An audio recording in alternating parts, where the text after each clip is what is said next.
시청자 여러분 안녕하십니까? 뉴스앤 이슈 시작합니다. 먼저 오늘의 주요 뉴스부터 보시겠습니다. 밤사이 쏟아진 중부지방 폭우로 교량이 끊기고 차량이 통제되는 등 곳곳에서 침수 피해가 잇따랐습니다. 오전 동안 전면 통제됐던 동부간선도로는 해제됐지만 잠수교 차량 통행 등 주요 도로가 통제돼 출근길 큰 불편을 겪었습니다. 중북부 지방에 호우경보가 내려진 가운데 내일까지 150mm의 호우가 더 내릴 것으로 보입니다. 충남 당진과 아산에 산사태 경보가 발효됐고 경기와 강원 지역도 산사태 주의보가 확대돼 피해가 없도록 각별한 주의가 필요합니다. 완도 실종 가족이 탔던 차량에서 나온 시신 3구는 지문 등을 확인한 결과 실종 가족인 걸로 확인됐습니다. 경찰은 부모가 극단적인 선택을 암시하는 단어를 검색한 기록을 확보하고 부검을 통해 사망 원인 파악에 주력하고 있습니다.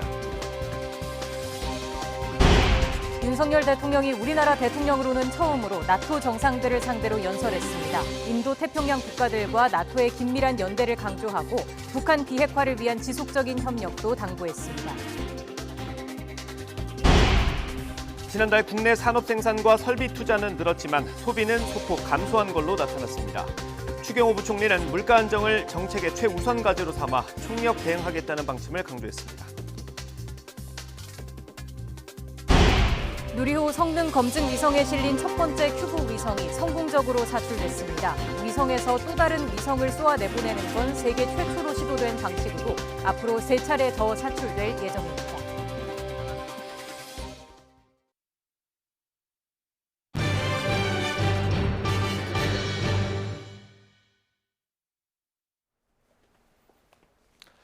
네, 간밤에 전국 각지에 많은 비가 쏟아졌습니다. 충남 서산에는 시간당 100mm가 넘는 기록적인 폭우가 쏟아져 피해가 속출했습니다. 수도권에는 지금도 굵은 빗줄기가 이어지고 있습니다. 각 현장에 저희 취재기자 나가 있습니다. 연결해 보겠습니다. 먼저 양동훈 기자. 네, 충남 서산시 동문동에 나와 있습니다. 네, 임성재 기자는 어디 쪽에 나가 있습니까? 네, 경기 남양주시 팔당댐에 나와 있습니다. 네, 서산 상황부터 좀 보겠습니다. 기록적인 폭우가 왔다고 하는데 현장 상황 어떻습니까? 네, 제가 지금 나와 있는 이곳은 충남 서산시 동문동에 있는 아파트입니다. 뒤에 보시는 것처럼 양수기가 쉴 새 없이 물을 빼고 있는데요. 지하실이 완전히 물에 잠겨서 양수기 여러 대를 동원해 물을 빼고 있지만 아직은 역부족인 모습입니다. 지하실에 있던 변압기까지 물에 잠기면서 시민들은 전기가 끊겨 힘든 시간을 보내야만 했습니다. 서산시 운산면에서는 쏟아진 비에 다리가 유실되면서 다리를 지나려던 승용차가 떨어지기도 했습니다. 차를 몰고 가던 시민들은 다행히 차가 빠지기 전에 무사히 대피해서 인명피해는 없었습니다. 운산면에서는 둑이 무너지면서 논에 흙탕물이 들어오기도 하고 집이 완전히 물에 잠겨 아수라장이 되기도 했습니다. 이곳 서산에는 어제 오후 3시부터 오늘 아침 11시까지 279mm의 비가 내렸습니다. 특히 늦은 밤 시간당 최대 100mm가 넘는 집중효가 쏟아지기도 했습니다.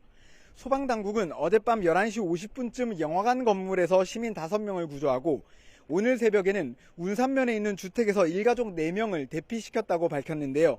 이를 포함해 밤새 시민 22명이 불어난 비에 고립됐다가 무사히 구조됐습니다. 이외에도 도로에 흙이 쏟아지거나 전봇대가 쓰러지고 차량이 움직이지 못한 채 고립되는 등 각종 피해가 잇따랐습니다. 이곳 서산뿐 아니라 당진에도 200mm가 넘는 비가 내렸고 태안, 아산, 예산 등에도 많은 비가 쏟아졌는데요. 아산에서는 국도가 잠겨 차들이 거북이 걸음을 하는가 하면 예산에서는 쏟아지는 비에 하수구가 역류하기도 했습니다. 최근 며칠간 쏟아진 비로 충남 당진과 아산에는 산사태 경보가, 서산, 예산, 서천에는 주의보가 새로 발령됐습니다. 네, 이번엔 한강 수위에 영향을 주는 곳입니다. 팔당댐으로 가보겠습니다. 지금 현장에 빗줄기가 좀 잦아드는 것 같네요. 어떻습니까? 네, 거친 비가 몰아치던 이곳 팔당댐은 다소 소강 상태를 보이고 있습니다. 하지만 오전 내내 내린 비로 폭포처럼 쏟아지는 물의 방류는 여전한 상황인데요. 현재 팔당댐은 숨은 15개 가운데 10개를 열었습니다. 댐에 유입되는 물을 계속 방류하면서 이 수위를 조절하는 겁니다. 현재 팔당댐은 발전 방류를 포함해 초당 8,600톤 수준의 물을 내보낼 예정입니다. 오전 11시 반부터 기존 최대 7,600톤에서 2,000톤 정도 방류량을 늘린 겁니다. 춘천댐, 청평댐 등의 방류가 커지면서 이 팔당댐에 모이는 물의 양이 많아졌기 때문입니다. 이 때문에 팔당댐의 계획 홍수위인 27m에 도달하지 않았지만 계속 24m 수준을 유지하고 있습니다. 팔당댐 방류는 서울 한강의 홍수 통제와도 직결되는데요. 이 늘어난 물로 한강 잠수교 수위는 오전 11시 반 기준 6.5m 정도로 유지되고 있습니다. 수위가 5.5m로 올라가면 보행자 통행이, 6.2m로 올라가면 차량 통행이 통제되기 때문에 이 보행자 차량 통행 모두 통제됐습니다. 이곳을 포함한 서울 수도권 지역엔 1시간에 30에서 50mm의 비가 내리면서 이 호우경보가 발효돼 있습니다. 서울은 어제 오후부터 밤사이 누적 강수량 130mm 이상, 이 화성, 용인 등은 240mm 이상을 기록했습니다. 홍수주의보가 발령된 곳도 있는데요. 서울 탄천 대곡교가 5.55m 수위를 기록하고 남양주 왕숙천 진관교가 2m 수준 수위가 예상돼 이 홍수주의보가 내려졌습니다. 수도권 지역은 내일까지 최대 150mm 폭우가 계속될 예정인데요. 이 기상당국은 계곡이나 하천 상류에 내리는 비로 이 하류에서 갑자기 물이 불어날 수 있다고 경고했고, 이 산사태가 우려되는 지역은 사전에 안전한 곳으로 대피해야 한다고 당부했습니다. 지금까지 경기 남양주시 팔당댐에서 YTN 임성재입니다. 네, 저희 취재기자들이 전해드린 것처럼 간밤에 많은 비가 내렸습니다. 오늘 아침에는 수도권 하천 인근과 주요 도로가 통제되기도 했습니다. 강민경 기자입니다. 흙탕물로 변해버린 중랑천. 확 불어난 물에 나무는 벌써 잠겼고 산책로는 보이지조차 않습니다. 출근길 차들은 물이 가득 찬 도로를 애써 헤쳐나가보지만 도저히 제 속도를 낼 수 없어 길은 점점 막히기만 합니다. 간밤에 수도권에 내린 폭우로 도로와 하천 여기저기서 침수 피해가 잇따랐고 서울 도심 곳곳과 고속도로에 통제 구간이 생기며 출근길에 비상이 걸렸습니다.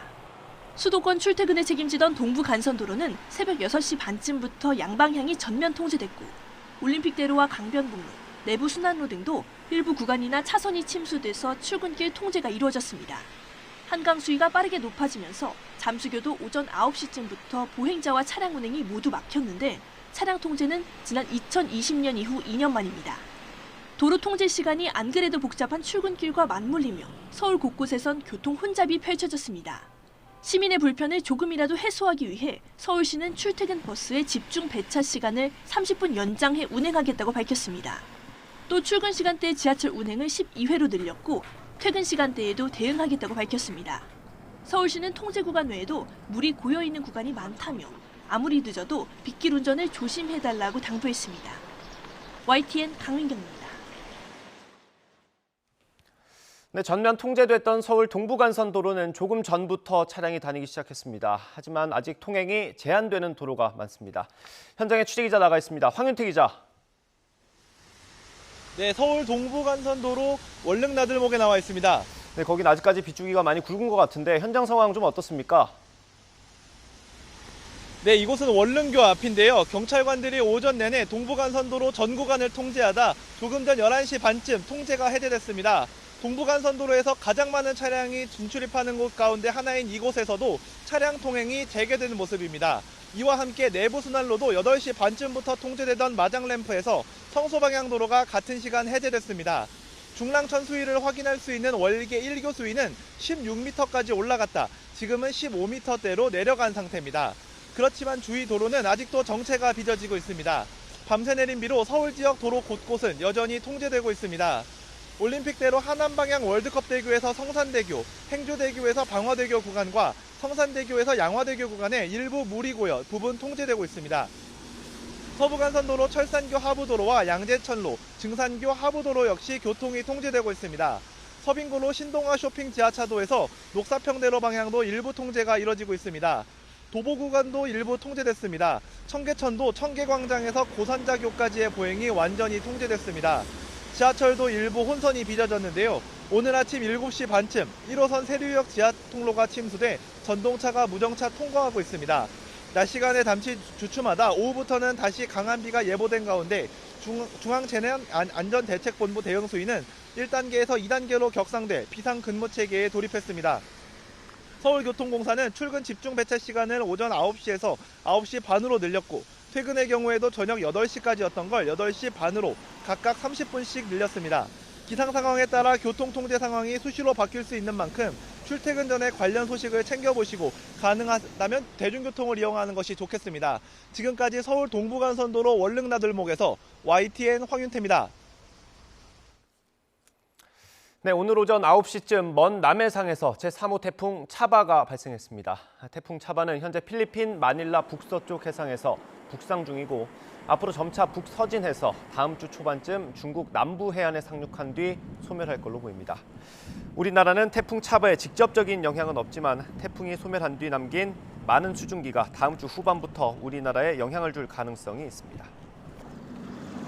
기상청은 다음 주 정체 전선 영향으로 곳곳에 다시 비가 내리겠고 태풍 수증기 영향으로 곳곳에 국지성 호우가 집중될 수 있는 만큼 각별한 주의가 필요하다고 당부했습니다. 네, 출근 시간대 그렇게 퍼붓던 비가 잠시 소강 상태에 접어들었습니다. 도로 침수로 차단이 됐던 동부간선도로의 경우 양방향 차단 구간 이제는 모두 해제가 돼서 원래대로 지날 수 있게 됐는데요. 오랜 시각 차단이 됐다 보니까 지금 북부간선도로의 경우 하월구 교차로 부근에서 양방향 모두 지나기가 답답하겠습니다. 한남대교 상황 실시간으로 살펴보겠습니다. 앞차와의 간격 여유 있게 두고 지나는 상황인데 비 때문에 노면이 미끄럽습니다. 감속 주행에 다시 한번 신경 써주셔야겠고요. 분당 수서로 이용하신다면 전 시간대와 마찬가지로 청담대교로 빠지는 길이 어렵습니다. 수서 나들목에서 정체가 나타나는데 이 시각 수도권 제일순환선의 경우 경기 북부 쪽 일산에서 구리 방향으로 앞서 있었던 사고 여파 때문에 송추 나들목 일대 지나기 어렵습니다. 빗길 미끄럼 사고에 대한 대비가 필요하겠고요. 경기 동쪽은 구리 지역에서 여전히 교통량이 많아 판교 쪽으로 구리부터 서하남 지날 때까지 어렵습니다.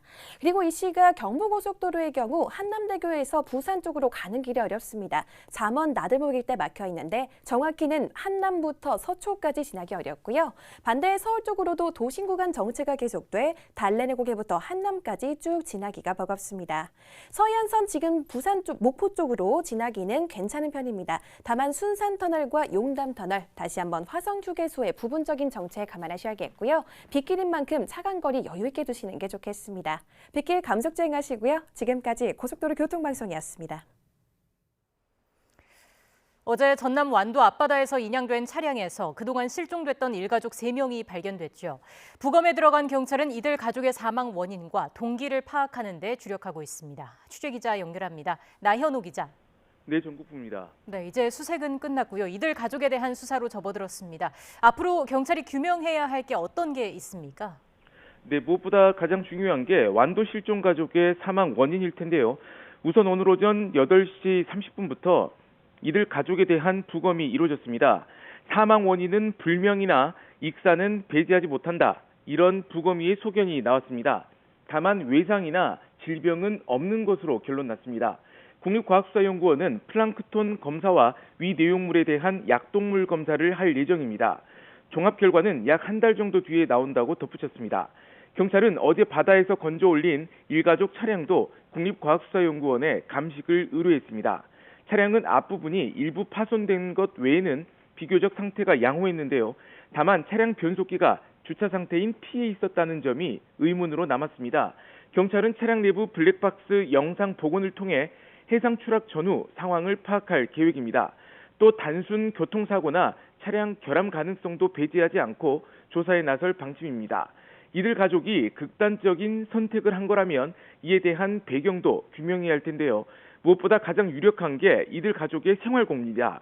이 경찰은 이들의 통신과 금융 계좌 기록을 분석했는데요. 이 과정에서 실종 전 이들 부부가 가상화폐인 루나를 검색한 기록도 확인했습니다. 주변 지인으로부터 실종 가족 아버지가 가상화폐에 투자해왔다는 이야기도 들을 수 있었는데요. 최근까지 카드 빚에 시달리고 월세를 내지 못할 정도로 경제적 어려움을 겪었다는 점과 무관하지 않을 가능성이 큽니다. 지금까지 전국구에서 YTN 나연호입니다. 국민의힘은 더불어민주당이 내일 본회의를 열어 국회의장단을 선출하는 것은 위법이라며 강하게 반발하고 나섰습니다. 이준석 대표를 보좌해온 친윤석열계 박성민 비서실장이 전격 사퇴하면서 여당의 내홍이 커지고 있고 민주당에서는 이재명 대세론에 대항하는 97그룹 주자들의 출마가 잇따르고 있습니다. 국회 취재기자 연결하겠습니다. 정현우 기자. 네, 국회입니다. 네, 민주당에서 소집을 요구한 임시국회 본회의가 내일 열리면 의장단 선출부터 진행이 되는 거죠?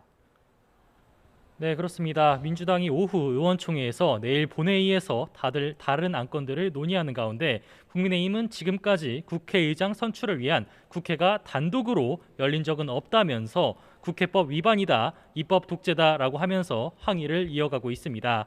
성일종 정책위의장과 송원석 원내 수석 부대표 등 원내 지도부가 국회의장 후보인 민주당 김진표 의원 사무실에 찾아가서 본회의 소집에 대한 의장 후보의 입장을 물으면서 항의하기도 했고 오후에는 중진 의원들을 소집해 대응 방안을 논의할 계획입니다. 성일종 정책위의장 발언입니다.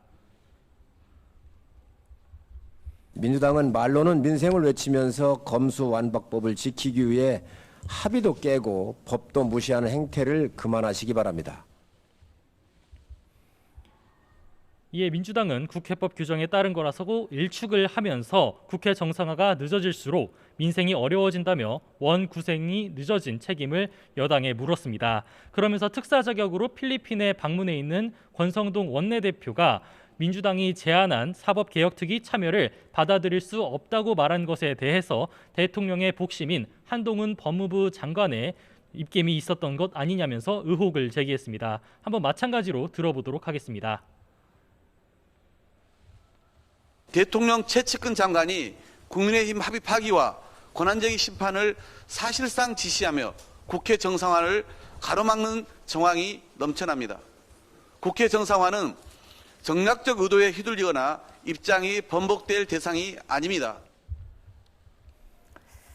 네, 이런 국회 상황과 별도로 국민의힘 내부 사정도 복잡합니다. 이준석 대표 비서실장이 전격 사퇴했는데 어떤 의미로 봐야 할까요? 네, 일단 대표적인 친윤석열계로 분류되는 국민의힘 박성민 당대표 비서실장이 오전에 사의를 밝혔습니다.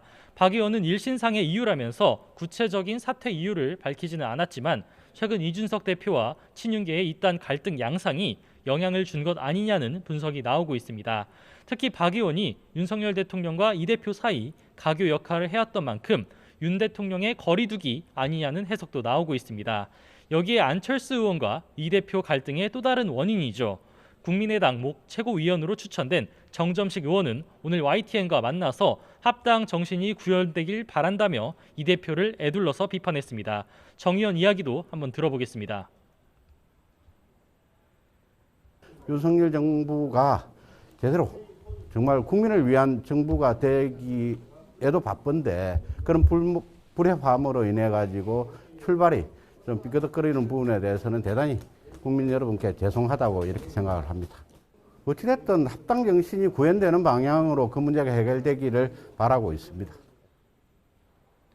네, 이준석 대표는 SNS에서 뭐 복잡하게 생각하나 그들이 감당할 수 없는 방향으로 모두 달리면 되지라는 내용으로 글을 올렸는데 친윤계 공세를 정면으로 돌파하겠다는 뜻을 거듭 시사한 것으로 보입니다. 네, 민주당에서는 이른바 이재명 대세론을 맞서는 97세대 주자들의 당권 도전이 관심인데 어제 강병원 의원에 이어서 또 출마 선언이 이어지는 모습이죠. 네, 오늘 박용진 의원이 기자회견을 열고서 오는 8월 전당대회 당대표 선거 출마 뜻을 밝혔습니다. 박 의원은 당내 97그룹이면서 쓴소리를 해온 대표적 비주류 인사로 꼽히는데 민주당이 계파 정치와 악성 팬덤의 수령에 빠져 있다면서 민주당이 민심을 바라보는 정당으로 거듭나야 한다고 밝혔습니다. 여기에 강훈식 의원은 조만간 출마 여부를 발표하는 기자회견을 열기로 했고 박주민, 전재수 의원 등도 조만간 출마 여부를 결정할 것으로 알려지면서 세대 교체론을 앞세워서 유력 당권 주자인 이재명 의원을 압박하는 모양새입니다. 가장 먼저 출마 의사를 밝힌 강병원 의원은 오늘 CBS 라디오에 나와서 97세대가 경쟁하지만 마지막엔 하나로 뭉칠 수 있는 것들도 염두에 두는 게 큰 행보라고 생각한다면서 반 이재명 단일화 가능성을 암시하기도 했습니다. 이재명 의원은 SNS에 서해 피격 공무원 사건과 관련해 진상규명은 중요하지만 민생 위기 앞에서 정쟁으로 몰아가선 안 된다며 국민의힘을 비판하는 글을 올리기도 했는데 당권 도전에 대해선 여전히 말을 아끼고 있습니다. 지금까지 국회에서 YTN 정현우입니다.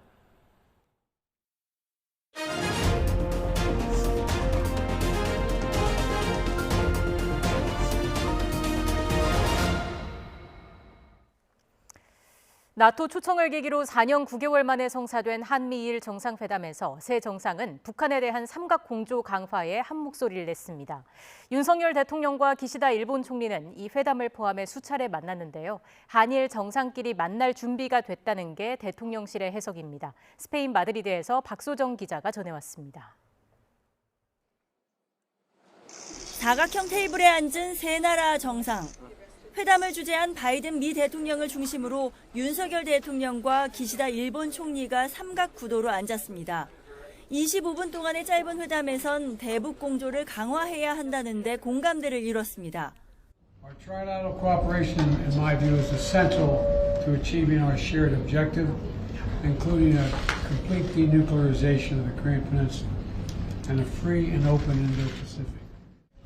북한의 핵미사일 위협이 고도화되고 국제정세 불안정성이 커진 상황에서 한미일의 협력 중요성은 더욱 커졌습니다. 다만 기시다 총리는 일본의 방위력 강화를 언급해 미묘하게 다른 입장차를 보이기도 했습니다.核実験が行われた場合にも共同訓練を含め日米韓で対応していきたいと思います。日米同盟の抑止力対処力強化のためにも한미일 회담에 앞서서는 한일과 호주, 뉴질랜드까지 나토 파트너국인 아시아태평양 4개국 정상회동도 이뤄졌습니다. 회담이 아닌 상견례 같은 자리였지만 유럽이 중심이 되는 나토 무대에서 아태 국가의 역할을 부각하는 의미가 담겼습니다. 특히 한일 정상이 잇따라 만나게 됐는데 두 정상의 첫 만남은 전날 스페인 국왕 주최 환영 만찬에서 자연스레 이뤄졌습니다. 4분가량 짧은 대화에서 윤 대통령은 한일 간 현안을 조속히 해결해 미래지향적으로 나아갈 생각을 갖고 있다고 말했고 기시다 총리는 한일 관계가 더 건강한 관계로 발전할 수 있도록 노력하자고 답했습니다. 양국의 그 미래 공동 이익을 위해서 양국 관계를 발전시킬 수 있는 그런 파트너가 될 수 있다라고 저는 확신을 하게 됐습니다. 대통령실 관계자는 서로에 대한 인상이 좋았다면서 이른바 탑다운 방식으로 한일 정상끼리 만날 준비가 돼 있다고 부연했습니다. 한일 정상은 나토 기간 사진 촬영을 포함해 5차례나 마주했지만 민감한 현안은 뒤로 미룬 만큼 깊이 있는 논의는 하지 못했습니다. 이번 만남이 공식 한일 회담으로 이어질 수 있을지 관심입니다. 스페인 마드리드에서 YTN 박소정입니다. 나토 일정을 소화하고 있는 윤석열 대통령이 만찬에서 조 바이든 미국 대통령과 이른바 노룩 악수를 나눴다는 논란이 제기됐습니다. 여기에 나토 사무총장과의 면담이 갑자기 연기돼 윤 대통령이 30분 동안 기다리다가 발길을 돌리는 일도 겹치면서 외교적 결례 아니냐는 지적이 나옵니다. 박석영 기자의 보도입니다. 스페인 국왕 주최 만찬장에서 마주친 윤석열 대통령과 조 바이든 미 대통령. 손을 맞잡으며 윤 대통령은 환히 웃은 반면에 바이든 대통령은 다른 정상을 응시했습니다. 이 때문에 윤 대통령이 이른바 노룩 악수를 당한 게 아니냐는 말이 나왔습니다. 일각에선 윤 대통령이 우리 국민의 굴욕감을 안겨준 거라고 비판했는데 단순 해프닝에 불과하다는 반박도 제기됐습니다. 저는 해프닝이라고 생각합니다. 해프닝이다? 저도 그렇습니다만은 우리 정치인들은 바이든 대통령도 정치인 아니에요. 네. 늘 바빠요. 그러니까 상대하고 악수를 하면서도 앞에 사람을 본단 말이에요. 같은 날 스톨텐베르그 나토 사무총장이 윤 대통령과의 면담을 갑작스레 연기한 것을 두고도 외교 결례라는 지적이 나왔습니다. 윤 대통령이 현장에서 20-30분 대기하다가 발걸음을 돌린 것으로 전해졌기 때문입니다.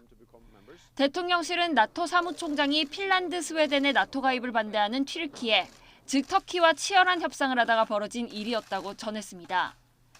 다자 외교 무대 자체가 변동성이 큰 데다 나토 측이 우리 쪽의 양해를 충분히 구했고 우리도 러시아의 우크라이나 침공 여파라는 특수 상황에서 벌어진 점을 납득했기에 문제가 없다는 설명입니다. 이런 게 양해를 했을 때 외교적으로 오히려 다음에 또 나토 사무총장이 더 화끈하게 잘해줄 수 있는 또 계기도 마련이 되는 거거든요. 면담을 윤 대통령의 스페인 일정 마지막 날 다시 진행하기로 하면서 일단락되긴 했지만 이번 나토 무대가 윤 대통령의 첫 해외 일정으로는 약하다는 문제 제기도 있습니다. 한일 회담도 불발된 데다 한미일 정상회담을 포함한 유럽 나라들과 회담 대부분 매우 짧게 진행된 상견례 차원이라 특별한 결과를 만들 수 있겠느냐는 겁니다. 다자 외교 무대 데뷔전에서 불거진 뜻밖의 논란에서 벗어나려면 결국 성과로 답해야 할 것으로 보입니다. YTN 박서경입니다.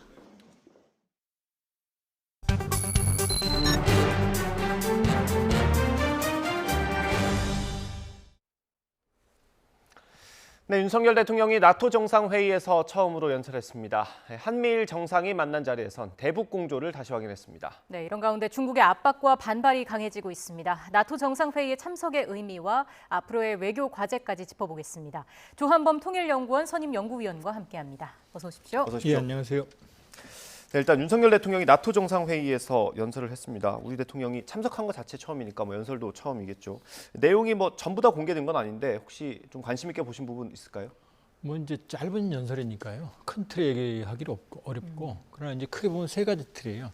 하나는 북한 비핵화, 하나는 신흥 안보, 그다음에 보편 가치. 이제 북한 비핵화는 우리 당면 과제고요. 나토가 의외로 북핵 문제에 관심이 많아요. 왜냐하면 북한하고 시리아하고 이란이 핵 미사일 커넥션이 돼 있거든요. 근데 북한은 멀지만 시리아하고 이란 문제는 바로 유럽의 사정거리거든요. 그러니까 시리아하고 이란이 움직이면 유럽의 위협을 받기 때문에 오히려 다른 나라보다 나토가 북한 문제에 훨씬 더 관심이 많거든요. 그래서 비핵화 부분을 강조한 거는 정확했다고 보고요. 그다음에 나토는 가장 강력한 전통안보 집단입니다. 근데 우리하고는 안보적 이해관계 지금 현재 별로 없거든요. 그거 우회할 수 있는 게 신흥안보입니다. 경제안보, 사이버안보, 보건의료, 팬데믹. 그렇기 때문에 그 분야의 협력부터 시작을 하겠다는 거고요. 보편 가치는 아무래도 지금 이제 우크라이나, 러시아 침공 때문에 자유, 보편 가치 이런 게 침해되고 있기 때문에 그 부분을 우회적으로 이제 언급을 했다 이렇게 봐야겠죠. 그리고 이번에 나토 회원국들이 앞으로의 전략 개념을 만들었어요. 눈에 띄는 게 중국과 관련된 부분이었거든요. 구조적인 도전이라고 표현을 했는데 이건 어떤 의미가 있습니까? 이제 중국하고 러시아죠. 왜냐하면 이제 나토가 10년 정도의 전략들을 만드는 게 전략 개념인데 2010년 포르투갈 리스본에서 만든 전략 개념에는 중국은 아예 안 들어 있고요. 러시아는 파트너십으로 들어 있어요. 근데 이번에 러시아는 이제 명시적 위협, 직접적 위협. 정반대가 그렇죠. 지금 이제 중국은 구조적이에요. 그러니까 그 10년 사이에, 10여 년 사이에 중국의 위협이 부상을 했고 사실은 미국이 인도태평양 전략인 것 같지만 사실 지난 몇 년간 영국의 항모 전단, 엘자베스, 퀸 엘베스, 프랑스 샤를 드골 항모 전단, 독일, 심지어 네덜란드의 구축함까지 지금 동중국해 남중국해 들어와 있어요. 그러니까 나토가 사실은 이제 인도태평양에 상당 부분 안보적으로 개입을 하고 있는 상황이고, 그러니까 나토가 이미 안보적으로, 그다음에 경제안보적으로 중국에 대해서 견제를 하고 있었고요. 이번 새로운 전략 개념에 이제 명시적으로 중국의 위협이 들어갔기 때문에 이건 중국 견제에 대한 미국 중심 서방권의 글로벌 네트워킹, 글로벌 연대가 지금 본격화하는 거라 이렇게 봐야겠죠. 우리는 사실 초청국이니까 이거랑 직접적인 연관은 없지만 중국에서 보는 시선은 좀 다른 것 같습니다. 당연하죠. 왜냐하면은 근데 이제 문제는 만일에 우리가 안 갔으면 지금 일본, 호주, 뉴질랜드만 가는 거거든요. 아태 국가 중에서. 그럼 우리가 안 갈 수도 있었죠. 근데 만일에 초청받고 안 가면 우리는 이제 나토와 미국이 주도하는 세계 민주주의적 질서에서 낙오하는 거죠. 그러니까 사실은 중국을 우리가 버릴 수는 없지만 국제 질서는 사실은 힘이 지배합니다. 뭐 규범과 가치 이런 게 지배할 것 같지만 그렇지 않고요. 국익을 우선하는 힘이 지배하는 질서가 국제 질서거든요. 그럼 지금 중국의 영향력을 무시할 수 없지만 그 힘의 비중을 본다고 그러면 미국과 나토가 월등하죠. 그러니까 우리로서는 어쩔 수 없는 숙명적인 선택이고요. 문제는 지난 30년간 올해가 한중수가 30년이거든요. 한중수가 30년 동안 한국 경제가 발전했는데 그게 한중 관계 때문이거든요. 중국도 역시 마찬가지예요. 우리의 관계 때문에 성장할 수 있었거든요. 그러니까 이 관계를 어떻게 관리하느냐 예. 그게 문제지 지금 이 노선 결정 자체를 논의할 수 있는 상황은 아닙니다. 어쨌든 바꿔 말하면 일본, 호주, 뉴질랜드, 우리나라 이 4개국이 다 같이 모였다는 것 자체만으로도 중국에 대한 어떤 견제 메시지가 될 수 있다 이렇게 볼 수 있을까요? 그러니까 인도태평양 공간에 아세안이 있고 예. 나머지 가장 주요한 국가들이 일본, 한국, 호주, 뉴질랜드거든요. 이 국가들은 사실은 민주주의, 시장경제, 인권 이 부분에서 공감대가 상당히 큰 국가들이거든요. 네. 예. 그러니까 인도태평양의 가장 주요한 국가가 4나라거든요. 그 4나라가 인도태평양이 지금 유럽이라는 나토하고 연계를 갖고 있는 거거든요. 예. 그러니까 인도태평양이 유럽까지 연계가 되는 거죠. 그러면 예. 그 반대편에 누가 있냐면은 중국이 있고 북방에 러시아가 있거든요. 예. 그러니까 크게 보면 작게 보면은 중국을 포위하는 거지만 크게 보면 러시아를 견제하는. 그러니까 과거 냉전에는 자본주의, 공산주의 진영 블록이 있었다고 그러면은 지금은 민주주의, 시장 경제를 중심으로 하는 민주주의 진영, 그다음에 중국, 러시아를 중심으로 하는 권위주의 진영 간에 예. 새로운 글로벌 대립 구도가 형성이 되고 있고 예. 그 흐름에 지금 우리가 서 있는 겁니다. 이번 나토 회의에서 중요하게 논의된 것 중에 하나가 바로 핀란드와 스웨덴의 가입 문제 아니겠습니까? 두 나라가 이제 중립국주의를 놓게 되는 거니까 좀 중요한 내용인 것 같은데 우리나라에 시사하는 부분도 있을까요? 지금은 말씀드렸지만 규범과 가치는 그건 명분이고요. 힘이 지배하는 세계입니다. 예. 다시 전통안보 얘기가 커졌고 지금 우크라이나를 러시아가 침공을 했거든요. 예. 모두 예상을 깨고. 그럼 핀란드만 하더라도 러시아하고 2차 세계대전 때 벌써 전쟁을 2번이나 했어요. 핀란드는 상당히 많은 인명피해와 함께 상당히 많은 영토를 러시아에 뺏긴 상태예요. 예. 그런데도 중립국주의를 유지하고 있었거든요. 예. 그런데 이번에 러시아가 우크라이나를 침공하니까 이제 다음번은 자기네 차례라고 판단하는 거죠. 뭐 당연히 가능성이 있는 거고요. 예. 그리고 스웨덴 역시 그동안 중립국주의를 유지해 왔지만 결국 러시아라고 하는 침략 가능성을 부정할 수가 없는 거죠. 그러니까 지금 핀란드, 스웨덴, 스위스, 그다음에 과거 유고슬라비아의 친슬라브 계열, 슬로베니아 몇 개 빼고는 나머지 다 100%가 나토예요. 그럼 러시아가 저렇게 국제법 질서를 무시하는 침공행위를 하는 상황에서 핀란드나 스웨덴이 사실은 이제 선택을 할 수밖에 없는 거죠. 네. 그러니까 말씀드렸지만 이제 힘 있는 쪽을 더 선택을 하는 겁니다. 예. 그렇게 본다 그러면 우리 역시 여러 가지 고민이 있죠. 중국과 러시아라는 카드를 절대로 버릴 수가 없고 앞으로도 예. 상호관계 필요하겠지만 그러나 큰 흐름에서 우리가 선택을 한다고 그러면은 결국 민주주의 노선에 쓸 수밖에 없는 거죠. 어떤 국제적인 정세 그 흐름에 맞게 흘러가는 상황이다라는 말씀. 문제는 이제 갈등 관리죠. 이제 나머지 중국과 러시아에 대해서 당연히 소외감을 느끼고 반발이 있을 수밖에 예. 없는데 그 갈등을 어느 정도 관리해내느냐가 이제 윤석열 후의 숙제라고 볼 수 있죠. 예. 그러면 사실상 우리가 이른바 그 줄타기 외교에서 내려온다라고 볼 수도 있습니까 이제? 줄타기 외교를 할 수가 없어요 이제는. 왜냐하면 한국의 몸집이 커졌거든요.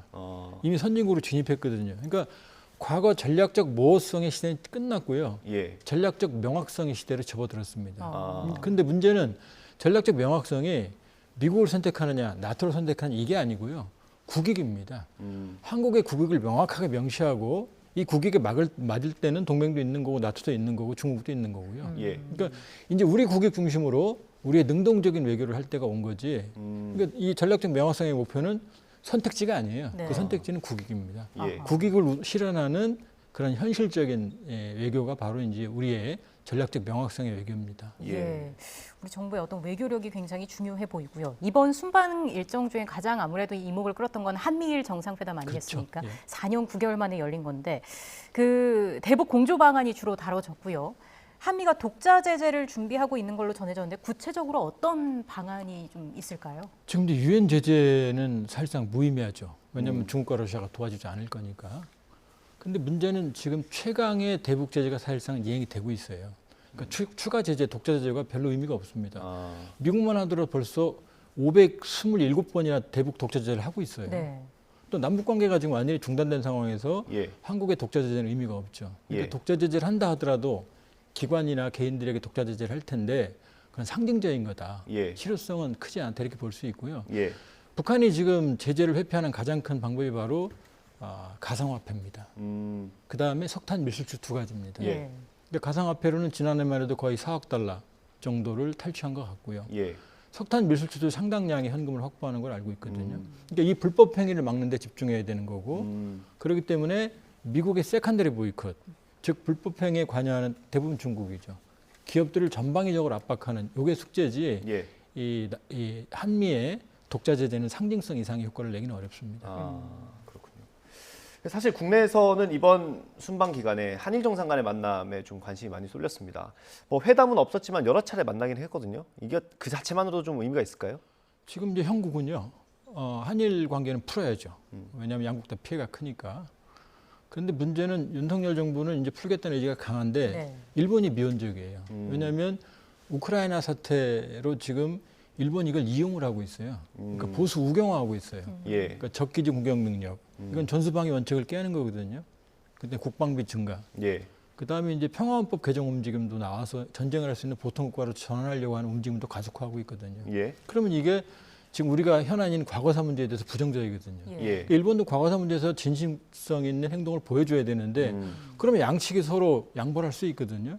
근데 우리는 어느 정도 전향적인 자세를 가지고 있는데 일본은 당장 참여한 국내 선거가 있고 일본이 보수 우경화하고 있기 때문에 일본이 점점 더 뻣뻣해지고 있어요. 그러니까 미국도 한일 관계 개선을 원하고 있고 한미일 협력을 원하고 있고 윤석열 정부도 좀 더 전향적인 자세를 보이고 있는데 기시다 정부가 이 보수 우경화, 내부 국내 정치 이것 때문에 현재까지는 그렇게 큰 변화를 보이고 있는 것 같지가 않아요. 그러면 회담이 이루어지는 거는 뭐 선거 결과를 좀 보고 판단할 수 있을까요? 일단 기시다 정부가 참여한 선거에서 압승하고 어느 정도 여유를 갖고 그다음에 미국이 좀 더 일본을 압박한다고 그러면 가능성이 없는 건 아니죠.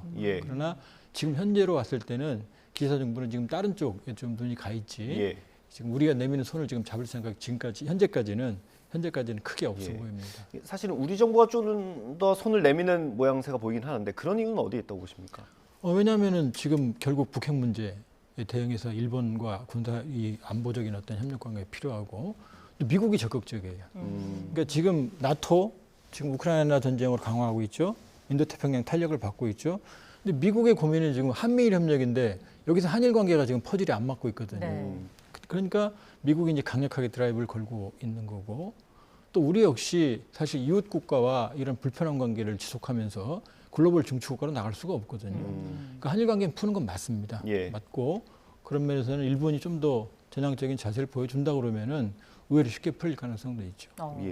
알겠습니다. 마지막으로 이번 다자 외교 무대 데뷔 전 종합적으로 평가를 한마디로 요약을 해주신다면요. 이건 뭐 어쩔 수 없는 선택입니다. 선택이고 또 한국이 선진국으로 글로벌 세계 국가로 이미 진입을 했고 또 첨단 기술이나 어떤 경제 안보, 기술 안보 분야에서는 세계를 또 선도하고 있거든요. 그러니까 어쩔 수 없는 선택입니다. 그러나 말씀드렸지만 이 외교는 어떤 특정한 선택지를 선택하는 게 아니고 국익을 중심으로 그때그때 필요한 어떤 협력 선지를 이제 실현하는 거고 그리고 이제 한쪽이 득이 있으면 한쪽에 또 손실이 있거든요. 이 손실 관리, 비용 관리.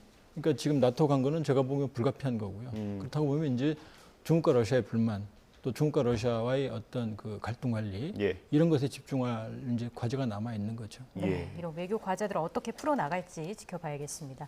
지금까지 조한범 통일연구원 선임연구위원과 함께했습니다. 고맙습니다. 고맙습니다.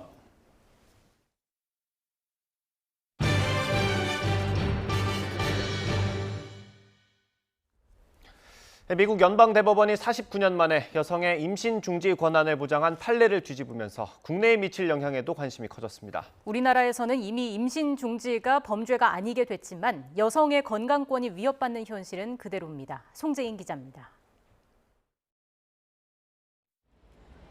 우리나라에서 임신 중지 처벌 조항이 효력을 잃은 지 어느새 1년하고도 6개월이 다 돼갑니다. 하지만 국회와 정부는 임신 중지를 완전히 합법화할지 일부만 허용한다면 몇 주로 할지 관련 논의조차 제대로 시작하지 않았는데요.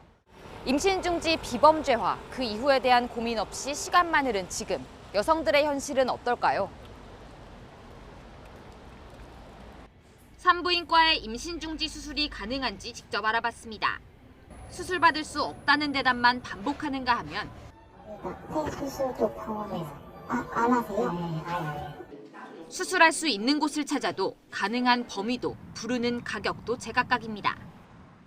저희 12주? 대략적으로는 얼마 정도? 50주. 아직 초기는 추후에서 그 정도 6주? 한 60에서 70 더 나올 수도 있고요. 더 나오면 얼마 정도? 100까지도 나올 수 있는데 관련 의료 체계가 전무하다 보니 어느 병원에서 받을 수 있는지도 알 수 없고 적정 가격조차 산정되지 않았습니다. 건강보험 적용이 계속 이렇게 되질 않는다고 하면은 임신 중지 자체가 상당히 지체되는 상황이 생기고 진행된 임신에서 수술을 할수록 여성들의 합병증 위험이 증가하기 때문에 상대적으로 수술보다 저렴하고 위험성도 적다고 알려진 먹는 임신 중지 약은 구하기조차 어렵습니다. 국내 한 제약사가 임신 중지 약물 허가를 신청한 지 11개월째. 식약처 심사가 늘어지면서 합법적으로 약을 처방받을 길은 여전히 없습니다. 자료 제출도 자료 제출인데 의사나 약사랑 갈등도 있고 그래서 그런 부분 때문에 늦춰지는 것도 있는 것 같고요. 여성계에서 안전성이 공인된 국제 비영리 단체의 임신 중지 약물 제공 홈페이지는 법 저촉을 이유로 국내 접속조차 차단된 상황. 결국 여성들은 출처불명의 약물까지 한데 뒤섞인 온라인 공간을 맴돌고 있습니다.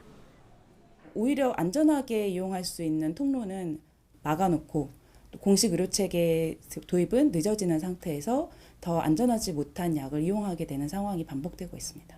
여성들만이 이 상황을 계속 감당하지 않게 하려면 정확한 정보와 안전한 의료체계를 만드는 것이 보건당국의 책임으로서 명확해져야 할 것 같고요. 범죄 꼬리표가 떼진 임신 중지에 대해 모두가 손을 놓고 있는 사이 여성 건강권은 음지에서 표류하고 있습니다. 대체 입법까진 더 긴 시간이 걸리는 만큼 정부 차원의 대책이 시급하다는 지적이 나옵니다. YTN 송재인입니다. 지금 가장 주의가 필요한 곳은 수도권입니다. 현재 서울 등 수도권 지역에는 호우경보가 내려진 가운데 인천과 경기 북부 지역에는 시간당 20에서 40mm의 물폭탄이 쏟아지고 있습니다. 도심 지역이라도 시간당 30mm의 비가 3시간 이상 집중되면 침수와 범람 등 피해가 발생합니다. 계속해서 주의를 기울여 주시기 바랍니다. 현재 중부지방에는 산사태 위기경보 주의 단계가 발령 중입니다. 산사태 특보는 수도권과 강원도를 중심으로 강화되고 있는데요. 충남 당진과 아산에 이어 경기도 여주에도 산사태 경보가 내려졌고 인천과 양평 등 경기도 곳곳에도 주의보가 발령 중입니다. 강원도에도 철원과 횡성에 이어 홍천에도 산사태 주의보가 확대됐습니다. 이 지역에 계신 분들은 미리 대비해 주시기 바랍니다. 어제부터 지금까지 충남 서산에는 300mm에 육박하는 물폭탄이 쏟아졌고요. 경기도 용인에도 270mm가 넘는 누적 강우량을 기록했습니다. 이미 많은 비가 내렸지만 수도권과 강원도는 내일까지 150mm 이상의 큰 비가 더 내리겠고요. 충청도에도 오늘 밤까지 최고 70mm의 비가 더 오겠습니다. 중부와 달리 남부지방은 무더위가 기승을 부리겠습니다. 폭염주의보도 더 확대 강화되는데요. 내일 오후부터 주말까지는 장맛비가 잠시 소강 상태를 보이면서 중부지방도 다시 무더위가 이어질 전망입니다. 하지만 다음 주에는 다시 전국에 강한 장맛비가 내리겠습니다. 오늘 오전 9시쯤 먼 남해상에서 제3호 태풍 차바가 발생했습니다. 태풍은 앞으로 북서진해 다음 주 초반쯤 중국 남부 해안에 상륙할 것으로 보입니다. 우리나라는 태풍의 직접적인 영향을 받지는 않겠지만 태풍이 소멸한 뒤 남긴 많은 수증기가 다음 주 후반부터 우리나라에 영향을 줄 가능성이 있습니다. 다음 주에도 곳곳에 국지성 호우가 집중될 가능성이 있는 만큼 지속적인 호우 대비가 필요하겠습니다. 지금까지 날씨 정보였습니다. 누리호 성능 검증 위성에 실린 큐브 위성이 성공적으로 사출됐습니다. 위성에서 또 다른 위성을 쏘아 내보내는 건 세계 최초로 시도된 방식인데 앞으로도 3차례 더 큐브 위성이 사출될 예정입니다. 최소라 기자입니다. 엔진 점화, 이륙, 누리호가 발사되었습니다. 누리호가 성공적으로 발사된 지난 21일부터 지구 상공을 돌고 있는 성능 검증 위성입니다. 어제 오후 4시 50분경 성능 검증 위성에서 큐브 위성 1기가 사출됐습니다. 조선대가 개발한 큐브 위성으로 한 변이 10cm인 정육면체 6개를 합친 크기에 무게는 9.6kg입니다. 2호 IR 카메라로 백두산의 천지나 이런 것들을 포함한 한반도의 지구 관측을 수행하는 것을 임무 목적으로 하고 있습니다. 큐브 위성의 초기 교신 상태는 완전하지 않았습니다. 오늘 새벽 지상국과의 교신 결과 위성 상태 정보가 일부만 수신됐습니다. 곽희정 통부는 그러나 현재 큐브 위성의 배터리 상태는 정상으로 보인다며 위성의 자세만 안정화되면 긍정적인 결과를 기대할 수 있다고 말했습니다. 네, 2시 18분에는 통신 범위가 좀 안 좋은 범위에 있었는데 위성의 이름은 정상적으로 수신을 한 게 확인을 했고요. 그다음에 조금 전에 있는 2차 시도에서는 저희들이 위성의 상태 정보 데이터를 포함해서 저희들이 설계한 대로의 비콘 신호들은 전부 다 수신이 된 걸 확인을 했습니다. 위성으로부터 또 다른 위성이 사출되는 건 세계 최초로 시도된 방식입니다. 위성에서 물체가 떨어져 나가면 반동 때문에 위성이 크게 흔들리고 무게 중심까지 달라질 수 있습니다. 이 때문에 사출 뒤 위성의 자세를 안정화하는 고도의 기술력이 필요합니다. 이번 기술을 응용하면 위성 여러 기를 각각 원하는 시간, 원하는 궤도에 투입할 수도 있습니다. 사전의 계획에 따라서 큐브 위성을 하나씩 우주 공간에 진입시킴으로써 큐브 위성별로 별도로 다른 궤도를 가지게 할 수도 있습니다. 우리나라 위를 지나는 시간을 좀 바꿀 수도 있다든지. 발사체 기술 성공에 이어 위성 분야에서도 의미 있는 성과를 거둔 누리호 프로젝트. 다음 달 1일에는 카이스트, 3일 서울대, 5일 연세대가 개발한 큐브 위성의 사출 일정이 남아 있습니다. YTN 사이언스 최소라입니다.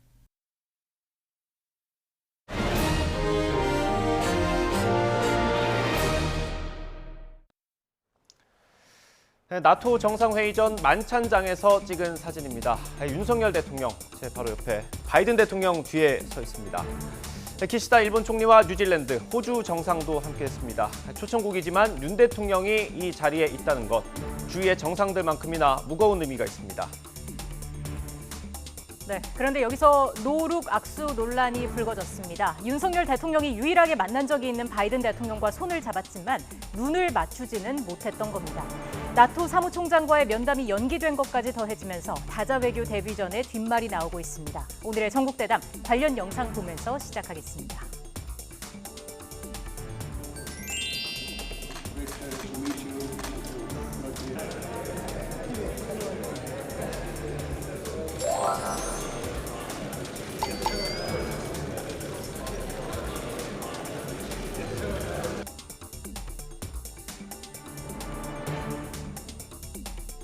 저는 해프닝이라고 생각합니다. 해프닝이다. 저도 그렇습니다만은 우리 정치인들은 바이든 대통령도 정치인 아니에요. 네. 늘 바빠요. 그러니까 상대하고 악수를 하면서도 앞에 사람을 본단 말이에요.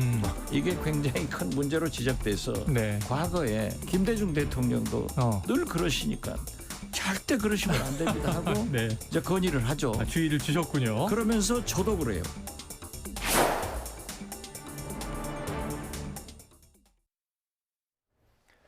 네, 본격적으로 오늘의 정치권 이슈 짚어보겠습니다. 정미경 국민의힘 최고위원, 신경민 전 민주당 의원 두 분과 함께합니다. 어서 오십시오. 어서 오십시오. 네, 안녕하세요. 예, 일단 일정이 다 끝난 건 아닙니다만 나토 정상회의 평가를 좀 해주신다면요. 저는 이제 그 문재인 정권 내내 그 외교 문제에 있어서 우리가 너무 북한 문제에만 집중하다 보니까 그 원래 우리의 동맹국인 그 미국과 일본에 대해서 과연 이게 정상적으로 잘하고 있는가에 대해서 많은 국민들께서 걱정을 하셨었거든요. 네. 일단 원래 우리의 동맹국인 그 한미일 이 관계가 정상화에 돌입됐다. 예. 어떤 지표를 딱 찍고 있다. 처음 시작이. 그런 면에서 일단 저는 박수를 쳐야 주고 싶어요. 박수를 쳐주고 싶다 말씀해 주셨고요. 신 전 의원님께서는 첫 다자 외교 무대 어떻게 평가를 하십니까? 다자 외교는 양자 외교보다 훨씬 어렵습니다. 네. 너무나 많은 세계 지도자들이 모이기 때문에 거기서 돋보이기가 쉽지 않거든요. 문재인 대통령 말기에 G7을 이제 간 거고요. 예. 이번에 나토는 처음으로 간 건데 그만큼 세계 정세가 급박하게 바뀌었고 우리나라의 위상이 바뀌었다라는 것을 두 번의 이 다자 외교를 통해서 두 대통령이 보여준 거죠. 특히 나토 참여는 유럽도 많이 바뀌었고요. 그리고 중국에 대한 대응이 전 세계적으로 달라졌다라는 걸 보여주고 한국이 여기서 무슨 역할을 해야 된다는 것을 상징적으로 보여주는 외교적인 사건이고요. 네. 앞으로 세계 정세가 많이 바뀐다는 걸 시사하는 겁니다. 예, 저희가 앞서 영상으로 좀 보여드렸는데 그 바이든 대통령과 인사할 때 좀 이렇게 노룩 악수라는 논란이 있기도 했고요. 그 나토 사무총장과의 면담은 좀 연기가 됐어요. 이게 아무래도 뭐 아쉬움이 좀 커서 이런 논란들이 생기는 것 같은데 어떻게 보셨어요? 그 이제 왜냐하면 여러 각도에서 아무튼 카메라가 이제 돌아가고 찍고 이제 이렇게 되니까 사실 보는 각도에 따라서 달라질 수가 있잖아요. 그다음에 정치인들이 이제 보통 악수할 때요. 이렇게 얼굴 보고 끝까지 하고 다음 분으로 옮겨가야 되는데 보통 그렇게 안 하고 왜 이렇게 하면서 또 이렇게 하시는 분도 있고. 워낙 많이 해야 되니까. 네, 그다음에 상황에 따라서 안 그러신 분도 그런 장면이 보여줄 수도 있거든요. 그래서 제가 볼 때는 그 화면을 저도 되게 열심히 봤는데 저쪽에서부터 걸어 오실 때는 계속 우리의 윤석열 대통령하고 보시면서 아마 와서 이제 악수하는 그 장면일 때는 다른 곳으로 시선이 아마 돌아간 것 같아요. 그래서 그거는 이제 굳이 막 그거를 뭐 얘기를 하면 문제가 뭐 될 수 있는, 저는 이걸 문제 삼는 게 조금 이해가 안 되는 사실 것 아쉬움 같아요. 때문일 겁니다. 좀 우리 대통령이 나가서 인정받았으면 하는 그런 아쉬움. 근데 뭐 그거는 워낙 그 바이든 대통령이 지난번에 그 우리나라 이제 오셔가지고 두 분이서 충분히 교감하고 이런 한 상태이기 때문에요. 그걸 가지고 바이든 대통령이 우리 윤석열 대통령에 대해서 좀 뭐 다른 생각을 갖고 있다라고 하기에는 그건 좀 너무 무리한 게 아닌가, 저는 그렇게 봅니다. 큰 문제가 될 만한 건 아니다라는 말씀이시고요. 한 가지 사진이 또 지금 얘기가 되고 있는데 윤 대통령이 눈을 감은 채 찍힌 사진이 있습니다. 지금 함께 보실까요? 이게 아시아태평양 파트너 4개국 정상, 나토 사무총장 이렇게 해서 5명이서 찍은 기념 사진인데 제일 오른쪽에 보면 윤석열 대통령이 눈이 감긴 채로 찍힌 사진이 올라와 있습니다.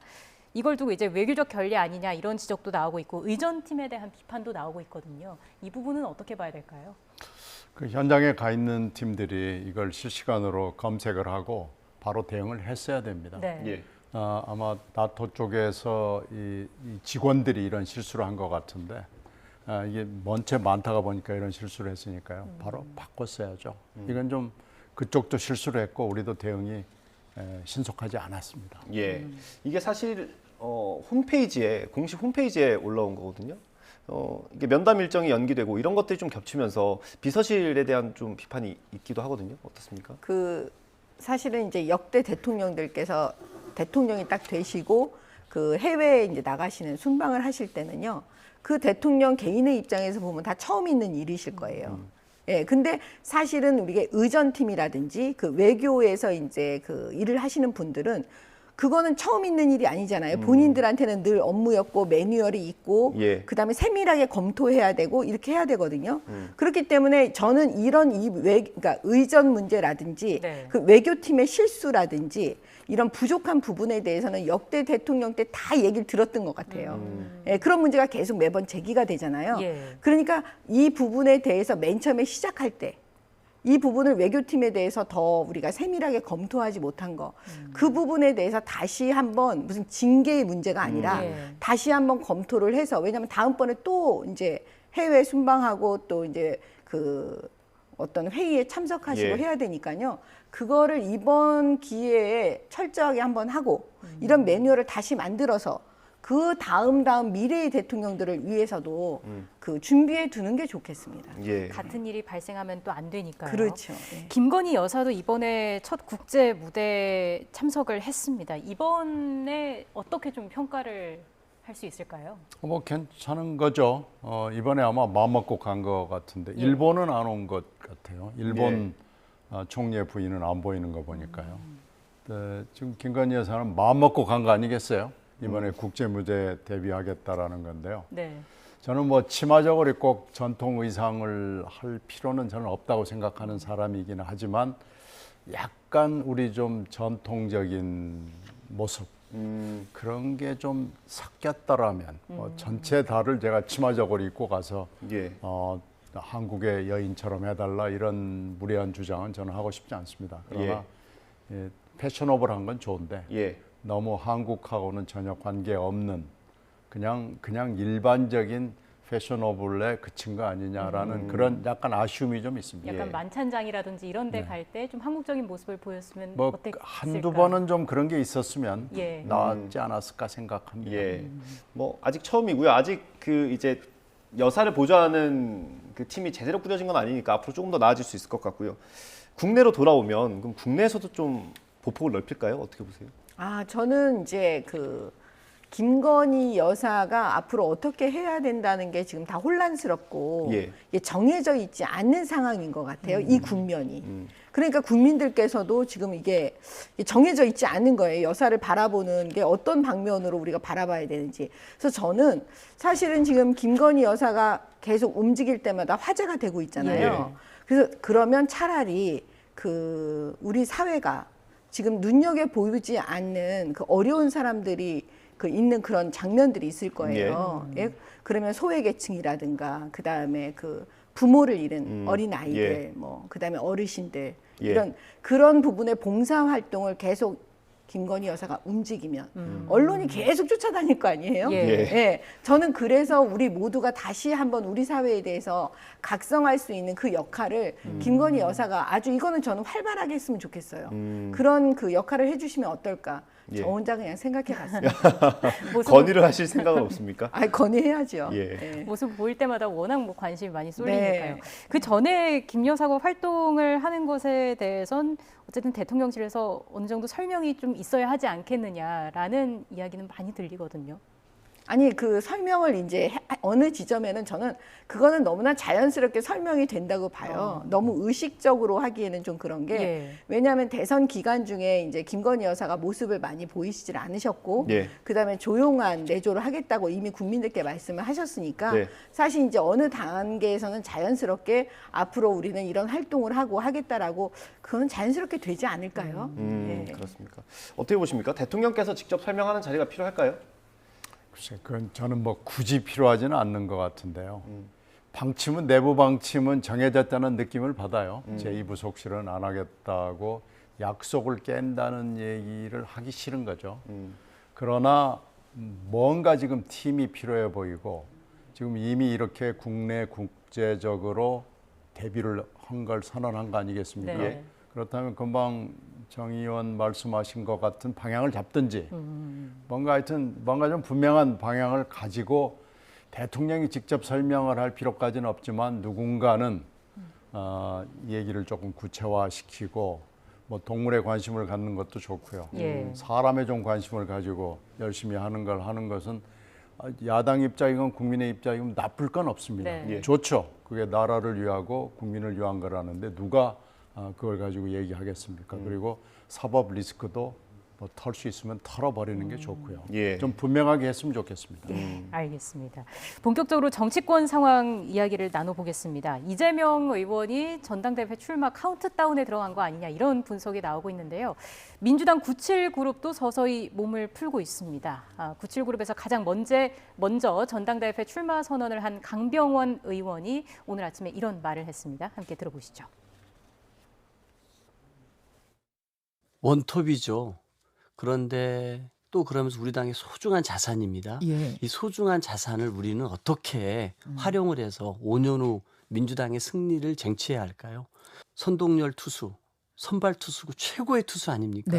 이 선동열 투수가 매일 경기에 나가면 좋을까요? 매일 선발 투수가 된다면 선동열 투수가 그 구단을 위해서도 그리고 선동열 투수에게도 그 구단을 응원하는 많은 그 팬들에게도 이거는 끔찍한 결과로 이어질 것입니다. 그러면 당을 위해 선동열 투수, 즉 이재명 후보는 지금은 쉬실 때라는 것에서 뜻이 다 통한다면 개파고 뭐고 색깔이고 다 떠나서 다 같이 단일 대우를 이룰 가능성, 종국에는 이룰 가능성도 있습니까? 저는 당연히 있다고 생각합니다. 그런데 너무 빠른 얘기 같아요. 네. 투수에 빗댔습니다. 실제로 다른 세대들이 좀 다양하게 경합을 벌이는 모습을 기대하는 목소리도 적지 않은 것 같은데요. 지금 현재 이제 상황은 일단 친문 그룹들이 다 불출마 선언을 했기 때문에 97그룹이 이제 대안 세력으로 등장한 모습이에요. 그리고 다 나올 것 같습니다. 97그룹이 지금 누구냐? 그리고 이 사람들이 과연 97그룹으로 이렇게 엮어낼 수 있는 것이냐는 논란은 별도로 있죠. 근데 소중한 이제 이재명 지금 의원이 소중한 자산인지 소중한 부담인지 이건 지금 현재 뭐라고 얘기하기는 힘듭니다.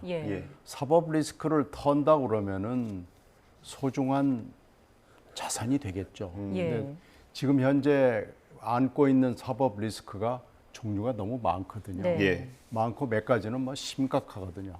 이러면 소중한 부담이거든요. 예. 그럼 이 부담을 본인이 털 수 있으면 제일 좋죠. 네. 근데 만약에 이 부담을 안고 당과 함께 가겠다 이러면 그건 이제 얘기가 좀 다른 겁니다. 그래서 이 문제를 어떻게 정리를 하고 출마 선언이 미국에 있을 것으로 보이는데요. 출마 선언을 우리가 지켜볼 수밖에 없는 입장이죠. 이 시나리오는 오래된 시나리오입니다. 3월 달부터 진행이 되어온 시나리오이기 때문에 저는 뭐 3월 달부터 계속해서 미국의 의원 배지 달고 미국의 대표가 될 거다라고 예측을 계속해 왔기 때문에 네. 제가 새로운 말씀을 드리는 건 아닙니다. 예. 그러나 소중한 부담일지 묵직한 자산이 될 것인지는 지금 전혀 예측할 수 없고 오히려 가능성으로 봐서는 부담으로 작용할 가능성이 굉장히 많기 때문에 그래서 지금 당 안에서 찬반 양론이 격론을 벌이고 있는 거죠. 예. 그 97그룹에 대해서 이런 표현이 있더라고요. 양강 양박이라고 하더라고요. 강병원, 강훈식, 박용진, 박주민 이렇게 부르던데 이인영 의원이 이 네 의원들을 불러놓고 얘기를 했다고 하죠. 그런 보도가 있던데 그럼 이건 친문그룹에서 이 네 명을 어떤 앞으로 내세우는 그런 걸로 볼 수 있을까요? 친문하고는 별 큰 관계는 없어 보입니다. 예. 그리고 뭐 양강, 양약, 양중 뭐 이런 얘기들은 이재명 후보의 지지도가 높기 때문에 사실은 크게 의미는 없어 보입니다. 예. 제가 말씀드린 양강 양박은 이제 이 네 명의 성을 따서 그렇게 부른다라는 말씀을 드렸던 겁니다. 그런가요? 예, 예. 예. 지금 강병원 의원 얘기를 들어보면 향후 그 단일화 가능성도 좀 얘기가 되고 있는 것 같은데 이것도 변수가 될 수 있을까요? 어떻게 보세요? 아니 이제 이재명의 그 상대 이재명 의원의 상대 쪽에서는 다 뭐든지 다 카드를 쓰겠죠. 뭐 단일화도 쓰고 뭐 뭣도 하고 그러는데 저희가 이제 이 세상에 새로운 게 별로 없는데 정치판도 그런 것 같아요. 이 정치계도 여의도 정치도 계속 과거를 답습하는 지금 그런 상황인 것 같은데 요 국면에서는 저는 이래도 이재명 의원 저렇게 가도 이재명 의원 결국 이재명 의원이 나오면 결국은 이재명 의원이 될 거고요. 그래서 뭐 어대명 뭐 이런 이야기도 예. 있고요. 근데 만약에 이재명 의원이 많이 나오지 않는 상황이 된다. 그래도 저는 결국은 이재명일 거라고 봐요. 그게 왜 그러냐면 이재명이 지원하는 사람. 예. 이재명 의원의 대리인.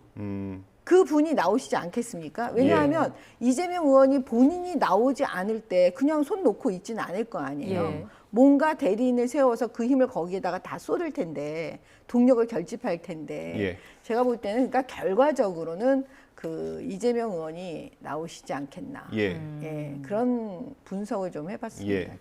그러면 전대에서 좀 변수를 만들 수 있는 어떤 요인이 있을까요? 현재로서는 뭐 뚜렷한 변수가 보이지는 않아 보이는데요. 그렇습니까? 네. 변수를 만들어야 되지 않겠습니까, 민주당에서? 글쎄요. 그게 지금 쉬워 보이지가 않아요. 그렇습니까? 네. 어쨌든 변수가 없으면 흥행에도 좀 실패하는 거 아닐까요? 지금 흥행을 얘기할 때가 아닌 것 같고요. 예. 아마 이제 최고위원으로 말하자면 포커스가 올라갈 가능성이 있죠. 최고위원을 5명을 현재 당원 당규상으로는 5명을 뽑기로 돼 있는데 예. 최고위원을 어느 쪽 우호적인 사람들이 들어가게 되느냐라는 것이 굉장히 중요한 또 변수의 하나로 작용이 되고요. 또 당원 당규를 둘러싸고 최고위원의 권한과 당대표의 권한을 어떻게 지금 현재 것을 바꿀 거냐, 네. 그대로 갈 거냐 이런 것들이 지금은 화제의 중심으로 올라설 가능성이 높습니다. 그럼 만약에 당대표의 권한을 줄이게 된다면 어느 부분을 가장 먼저 좀 손을 최고위원에게 권한을 좀 줄 수 있죠. 저도 최고위원을 해봤고 지금 정 의원도 최고위원을 하고 계시지만 네. 최고위원이요. 어떤 경우에는 그 최고위원 회의에 와서 발언하는 것 이상도 이하도 아닌 경우가 많습니다. 실제로 공천 권한이든지 뭐 당의 재정에 관한 결정을 할 때 아무것도 못하고 결국은 대표 자기 마음대로 혼자 그냥 하는 경우가 굉장히 많고요. 그런 경우에 이제 끝나고 나서 불만이 터져 나오는데 그러면 대표하면 되지 뭐 이제 이런 얘기를 듣는 게 각 당에서 있는 얘기들이거든요. 예. 정당의 이 아주 고질적인 문제가 대표가 다 그냥 혼자 알아서 하는데 문제가 있습니다. 예. 그리고 이제 사무총장을 선정하는 권한이 있기 때문에 사무총장이 또 조직과 재정에 관한 권한을 다 가지고 있거든요. 네. 그러니까 대표의 사람이 가서 하거든요. 그러니까 대표 혼자 다 하는 거예요. 그러니까 이걸 좀 한번 바꿔보자라는 것이 논쟁의 핵심이 될 겁니다. 예. 근데 이거를 바꾸려면 어쨌든 당원 당규를 바꿔야 될 텐데. 그렇죠. 이제 그걸 짧은 시간 안에 바꿀 수 있느냐. 그리고 대표가 유력한 대표가 있다 그러면은 겉으로는 뭐 민주적 어쩌고 하면서 속으로는 바꾸지 말라고 이렇게 되니까 그것도 또 이제 앞뒷말이 다를 수 있죠. 알겠습니다. 국민의힘 이야기로 좀 넘어가 보겠습니다. 지금부터는 아마 정 최고위원님께 더 질문을 많이 드리게 될 텐데요. 지금 당대표를 둘러싼 내홍이 계속 이어지고 있습니다. 당 내에서 이준석 대표를 향한 어떤 비토 목소리가 계속 나오고 있는 것 같거든요. 현재 상황을 어떻게 판단하고 계십니까? 지금 그러니까 이준석 대표가 이제 당 대표로서 좀 안정적인 모습을 보여주지 못했다는 거에 대해서는 이제 이견이 없으니까요. 예. 이제 그런 걱정하는 이제 여러 가지 목소리들이 이제 나올 수가 충분히 있죠. 오늘 원래 최고위 있는 날 아닙니까? 예, 오늘 최고위가 있는 날인데 지난주 월요일 날 최고위 때 예. 권선동 원내대표가 필리핀에 특사로 아마 가시는 그것 때문에 오늘 최고위가 열리지 않고 지방 행사로 아마 변경돼서 아마 계획이 되어 있었다고 제가 알고 있습니다. 아, 그렇습니까? 혹시 다른 이유가 있나 해서 여쭤봤고요. 박수영 의원 같은 경우는 이준석 대표랑 이재명 의원을 비교하면서 SNS에 글을 올렸더라고요. 어떻게 보셨어요? 그러니까 이제 이 부분은 사실 이제 대선 때부터 쭉 이제 나왔던 그런 부분들이니까요. 네. 박수영 의원님처럼 생각하고 걱정하시는 또 당원들이 많으시기 때문에 뭐 그거는 그럴 수 있다. 저는 그렇게 봅니다. 예, 거의 매일 당내 인사들과 언쟁을 벌이는 모습을 보이기도 하는데 대표로서 리더십 문제를 지적하는 분들도 계시더라고요. 신정 의원님께서는 어떻게 보세요? 지금 이런 상황이라고 그러면은 글쎄요. 옆에서 보기에는 이준석 대표가 이제 거의 대표로서의 기능과 권한과 이런 게 지금 손을 놓는 단계로 들어가지 않나 싶은데요. 7월 7일 날 무슨 결정이 나올지는 모르겠지만 7월 7일까지 갈 수 있을까 저는 걱정하는 편입니다. 예. 그렇군요. 이런 와중에 김종인 전 비대위원장이 오늘 아침에 인터뷰한 게 있는데요. 이거 저희가 준비했거든요. 한번 들어보고 얘기를 나눠봐야 될 것 같습니다. 네, 들려주시죠. 내가 보기에는 뭐 그럴 거라가 아니라 이게 하나의 공보 모임인데 그게 어떠한 괴파의 하나의 세력으로다가 등장할 거라고 그렇게는 생각하지 않아요. 윤석열 정부가 지금 출범을 해가지고서 사실은 여당이 좀 결속을 해가지고서 정부를 갖다가 지금 보좌를 해줘야 되는 그런 입장에 있는 거 아니겠어요? 예를 들어 특히 이 정부가 여소야대 상황에 있기 때문에 당의 기능이 좀 보다 원활하게 해서 지금 야당과의 사실 협치를 잘 이끌어갈 수 있는 그런 역할을 해줘야 되는데 지금 초기에 당내 사정이 상당히 불안정한 상태에 있어가지고 그런 역할을 갖다 하지를 못하는 거예요. 근데 국민의 입장에서 볼 것 같으면 굉장히 짜증스러운 모습이 아닌가 그렇게 생각을 해요. 네, 최고위원으로 계시니까 좀 아프실 것 같습니다. 여당의 역할을 잘 못하고 있는 것 같다 이렇게 평가를 해주시네요. 아니 이제 충분히 죄송하죠. 사실은 집권 여당은 어떻게 보면 정부 윤석열 대통령을 충분히 보좌해야 되는 역할이에요, 사실은. 그래서 여당의 힘과 동력을 한데로 모아가지고 사실은 사명 자체가, 그러니까 집권 여당의 지도부의 사명 자체는 이 윤석열 정부를 뒷받침해주는 게 사실 사명입니다. 그러니까 지금 그렇게 되지 못하는 거에 대해서 저도 지도부의 한 사람으로 굉장히 이제 죄송스러운 마음을 가지고 있어요. 속상하기도 하고요. 그리고 이제 여러 가지 말씀을 하셨지만 실제로 최고위원을 하면 그 자리에 참석해서 발언하는 거 말고는 이상도 이하도 아니라고 콕 집어서 말씀해 주셨는데 사실 그래서 말은 못하고 밖에다가 지금 속상하고 답답한 건 많은데 그 이제 국민들께서 바라시는 그거를 잊지는 않고 있는데 이 현실이 그렇게 되지 않고 아무리 이렇게 애를 써도 자꾸 그게 안 되니까 정말 많이 어렵습니다, 사실. 예. 실제로 말씀해 주실 때 아까 옆에서 고개를 조용히 끄덕이시더라고요. 왜냐하면 해보신 분들은 다 알기 때문에요. 알겠습니다. 자, 이런 가운데 박성민 당대표 비서실장이 사퇴 소식이 전해졌습니다. 아무래도 최근에 그 이 대표와 친윤계 갈등 양상이 영향을 준 거라고 봐야겠습니까? 그건 뭐 뻔한 거 아니겠어요. 그 친윤계, 특히 또 윤핵관과의 다리 역할을 하는 분 아니겠어요? 박 비서실장은. 근데 그 다리를 끊어버렸으니 이준석 대표 입장에서는 그 뭐라 그럴까요? 고립감, 소외감, 절망감 뭐 이런 것들이 교차하지 않을까 싶습니다. 그래서 비는 오는데 아마 굉장히 지금 속이 심란하지 않을까 싶네요. 예. 혹시 비서실장이 그 지도부의 어떤 입장을 뭐 내거나 그랬습니까? 그렇진 않았나요? 아니요. 그렇진 않았습니까? 못 들은 것 같고요. 말씀해 주세요. 아니, 그러니까 그 곤혹스러웠을 것 같아요. 그렇습니까? 뭐 고립이라는 표현을 쓰시기도 했는데 그런 평가들이 대부분 많더라고요. 이준석 대표가 점점 고립되는 것 같다. 어떻게 보세요?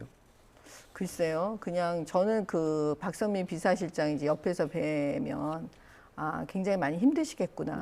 그냥 그런 생각을 했으니까 본인의 거취에 대해서 그 결정을 하실 수밖에 없지 않았나.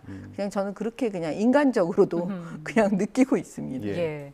이런 결정이 또 나왔고 다음 주 윤리위 회부를 앞두고 있는데 새로운 의혹이 또 나왔습니다. 이번엔 박 전 대통령이 시계를 두고 좀 진실 게임 양상이 오가는 모습이거든요. 이 부분은 어떻게 봐야겠습니까? 이거는 이제 경찰에서 어차피 이제 그 진술을 오늘 만약에 한다 그러면 그거는 조사를 뭐 하면 금방 나오지 않을까요? 그 당시에 뭐 시계가 지금 있었느니 없었느니 여러 얘기가 나오잖아요. 그럼 시계를 받았다 그러면 그거를 시계를 받은 사람이 또 이제 내놔야 되는 거죠. 무슨 시계였는지 뭐 일련 번호도 있다고 하는데 제가 그 일련 번호를 몰라가지고 잘 모르겠는데 시계에 일련 번호가 있다는 걸 저는 이번에 처음 알았어요. 그 언론 보도를 보고. 그러니까 그런 부분은 뭐 그렇게 어려운 게 아니니까 확인해 보면 나올 것 같습니다. 사실 이런 논란들이 초반에는 작은 것들에 흔들리지 않는 모습이었는데 요즘엔 이것만 나와도 좀 흔들리는 것 같은 것처럼 느껴지거든요. 경찰이 달려드는 거 아니겠어요? 지금 오늘이죠. 지금 오늘 경찰이 조사를 하고 이미 수감돼 있는 사람을 불러서 조사를 한다라는 것은 대단히 의미가 큰 거죠. 수사의 기법상으로도 그렇고 이건 관련되는 사람 입장에서는 굉장히 압박이 센 겁니다. 그렇기 때문에 오늘이라는 날짜가 특히 이 대표에게는 의미심장하게 다가오죠. 이제 일주일 정도 남은 건데 그때까지 또 그 이후에도 공방이 좀 이어지지 않을까라는 생각이 들고요. 오늘 이준석 대표가 SNS에 또 글을 올렸습니다. 관련된 그래픽 함께 좀 띄워주실까요? 보면 뭐 복잡하게 생각하냐 모두 달리면 된다. 그들이 감당할 수 없는 방향으로 라고 남겼습니다. 그들이라는 거는 윤핵관을 지칭하는 게 아닐까 싶은데 이건 어떤 의미로 해석을 하면 되겠습니까? 글쎄요. 이제 우리는 사실은 정치를 하면서 마음속에 있는 생각을 전부 다 SNS에 올리지를 않고 그다음에 이준석 대표는 주로 이제 많이 그 마음속 생각도 그냥 바로바로 올리는 그 스타일이잖아요. 그러니까 결과적으로 이제 이준석 대표 입장에서는 결국 내 여기 있는 자리를 나를 흔들려고 한다라고 생각하니까 그냥 자기 심경을 그냥 평소에 하던 대로 쓴 게 아닌가. 저는 그렇게 그냥 느껴지는데요. 보고 있는 겁니다. 혹시 이준석 대표랑 최근에 뭐 이렇게 소통을 하신 적이 있을까요? 아니 소통은 예를 들어서 지금 오늘 이제 최고위 회의 때문에요. 그 경주에서 무슨 행사가 있고 그래요. 포항인가 어디 가시죠? 포항에 어제 포항 가고 그러니까 이런 거 중에 그 최고위원 지도부가 다 같이 가자고 했거든요. 그러다 보니까 이제 연락해서 뭐 가실 수 있냐. 근데 저는 사실 오늘 방송이 굉장히 많습니다. 그렇군요. 저희 때문에. 알겠습니다. 의원님 마지막으로 질문 하나 드리겠습니다. 그러면 윤리 이제 일주일 남았는데 그러면 징계 수순으로 간다고 읽힐 수도 있을까요? 지금의 흐름이? 지금 당원 당규를 저도 설명하는 거 하고 이렇게 확인해 보니까 윤리위가 열리면요 징계를 하지 않을 수 없게 당원 당규가 국힘당 쪽이 돼 있더라고요. 그러니까 윤리위가 열리지 않는다 그러면 혹시 연기를 한다거나 이렇게 된다고 흐지부지 된다면 모르겠지만 열린다면 징계는 불가피합니다. 결과는 정확히 일주일 뒤에 알 수 있을 것으로 보입니다. 여기까지 이야기 나누겠습니다. 정미경 국민의힘 최고위원, 신경민 전 민주당 의원과 함께했습니다. 고맙습니다. 고맙습니다. 네, 고맙습니다.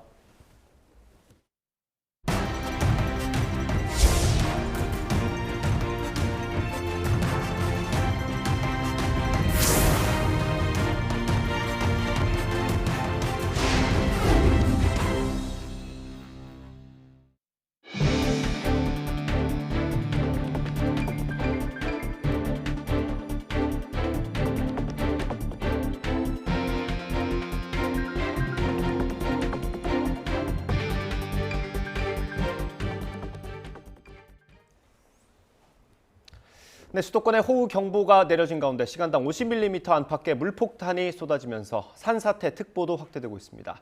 수도권에는 내일 오전까지 150mm 이상의 비가 더 내리겠습니다. 장마는 주말에 잠시 소강 상태를 보인 뒤 다음 주에는 전국에 다시 비를 뿌릴 것으로 예상됩니다. 이런 가운데 태풍 발생 소식까지 전해졌습니다. 취재기자 연결합니다. 정혜윤 기자. 네, 문화생활과학부입니다. 네, 밤사이 중부지방에 호우가 쏟아졌습니다. 지금 비가 강한 곳은 어딘가요? 네, 현재 정체 전선에 동반한 강한 비구름이 머무는 곳은 경기 북부와 강원 북부 쪽입니다. 레이더 영상을 보시면 이 붉은색과 보라색으로 나타나는 곳이 시간당 70mm 안팎의 비가 내리고 있는 곳인데요. 파주와 연천, 동두천 등이 해당하는데 이 정도면 1시간 정도의 비로도 피해가 발생할 수 있습니다. 반면 서울은 보시는 것처럼 비구름의 중심에서는 오후 들면서 다소 벗어난 상태여서 오전에 비해서는 비가 소강 상태를 보이는 곳이 많아졌습니다. 네, 그럼 앞으로는 비가 소강 상태에 접어든다 이렇게 봐도 되겠습니까? 네, 점차 소강 상태를 보이는 곳이 많아지긴 하겠지만 수도권, 특히 경기 북부 지역은 조금 더 주의가 필요하겠습니다. 기상청은 내일까지 수도권에 150mm가량의 비가 더 내리고 강원도에도 최고 100mm의 많은 비가 더 내리겠다고 예보했습니다.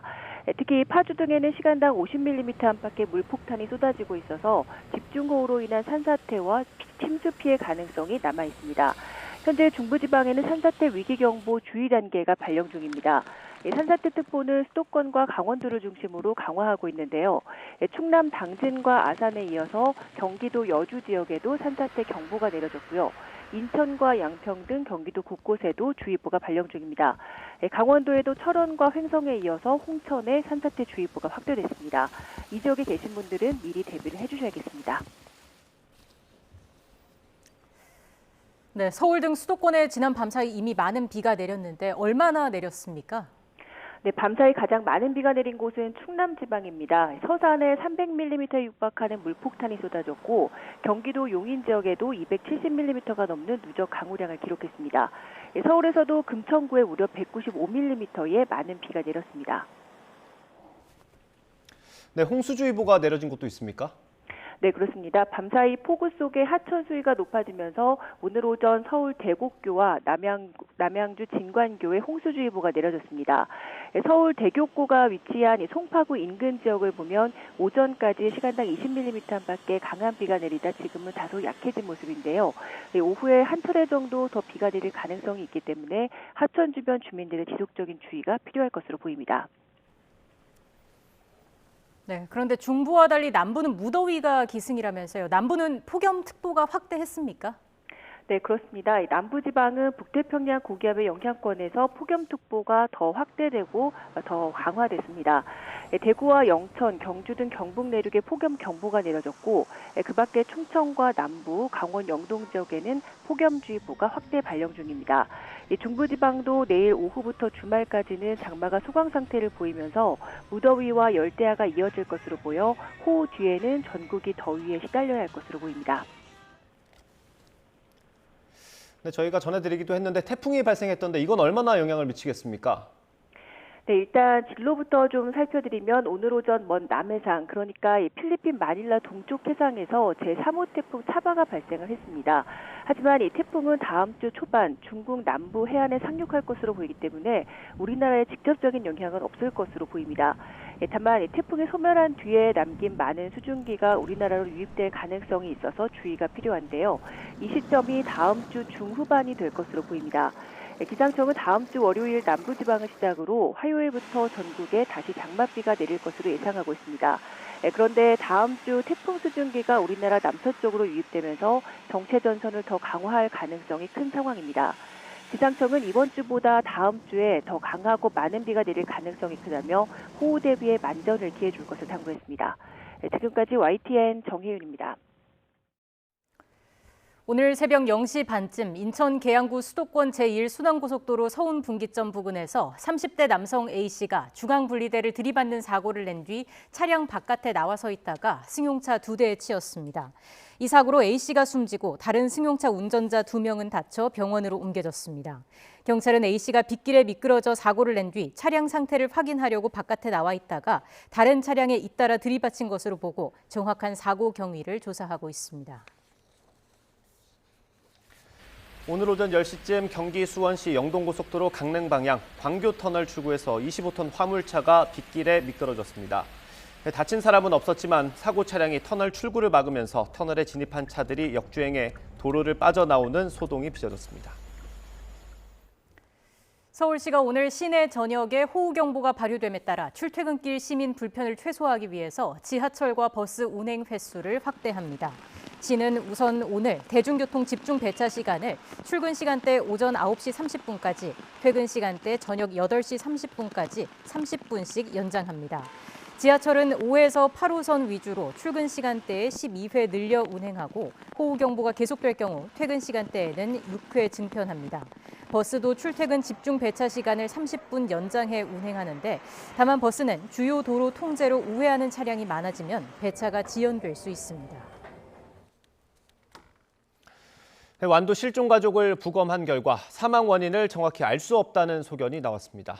국립과학수사연구원은 완도 앞바다에서 인양한 차량에서 발견된 시신 3구를 오전 8시 반부터 부검했습니다. 부검인은 이들의 사망 원인은 알 수 없지만 익사를 배제할 수 없다는 소견을 냈습니다.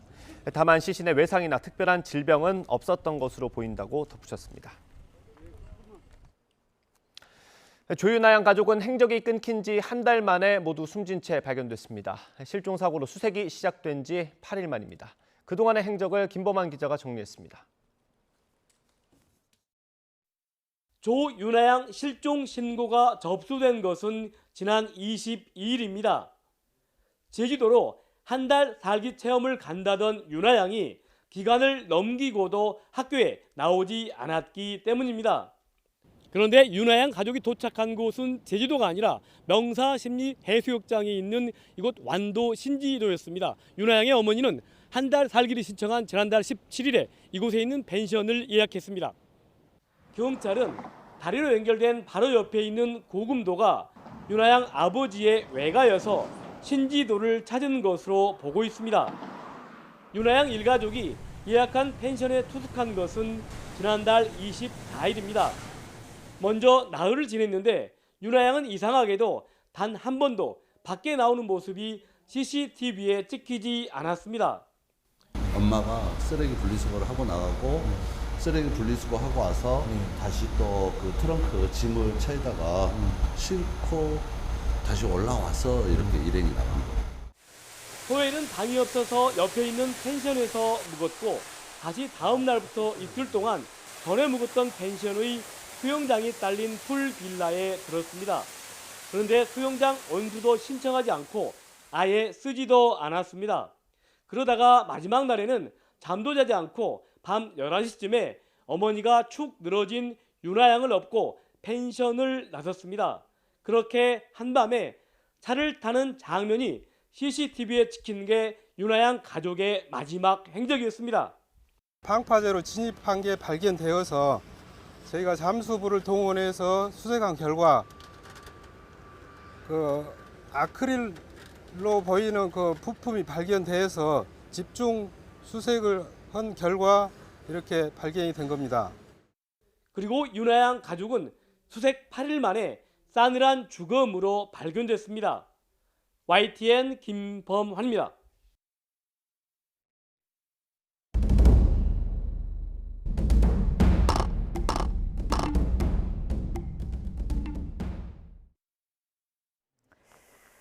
오늘 나온 주요 선고 등을 살펴보는 오늘 법정입니다. 채용 비리 혐의로 재판을 받아온 조용병 신한금융지주 회장의 무죄가 확정됐습니다. 대법원은 문제의 지원자들이 일정한 절차를 거쳤고 기본적인 자격을 갖추고 있는 등 부정 합격으로 볼 수 없다며 무죄를 선고한 원심 판결을 확정했습니다. 이명박 정부 시절 경찰의 댓글 여론 공작을 지휘한 혐의로 재판을 받아온 조현오 전 경찰청장이 실형을 확정받았습니다. 대법원은 앞서 징역 1년 6개월을 선고한 원심 판결에 자유심중주의를 한계를 벗어나거나 직권 남용 법리를 오해한 잘못이 없다고 판단했습니다. 유령 회사를 통해 회사를 편법 인수한 혐의로 재판에 넘겨진 문은상 전 신라젠 대표가 다시 2심 재판을 받게 됐습니다.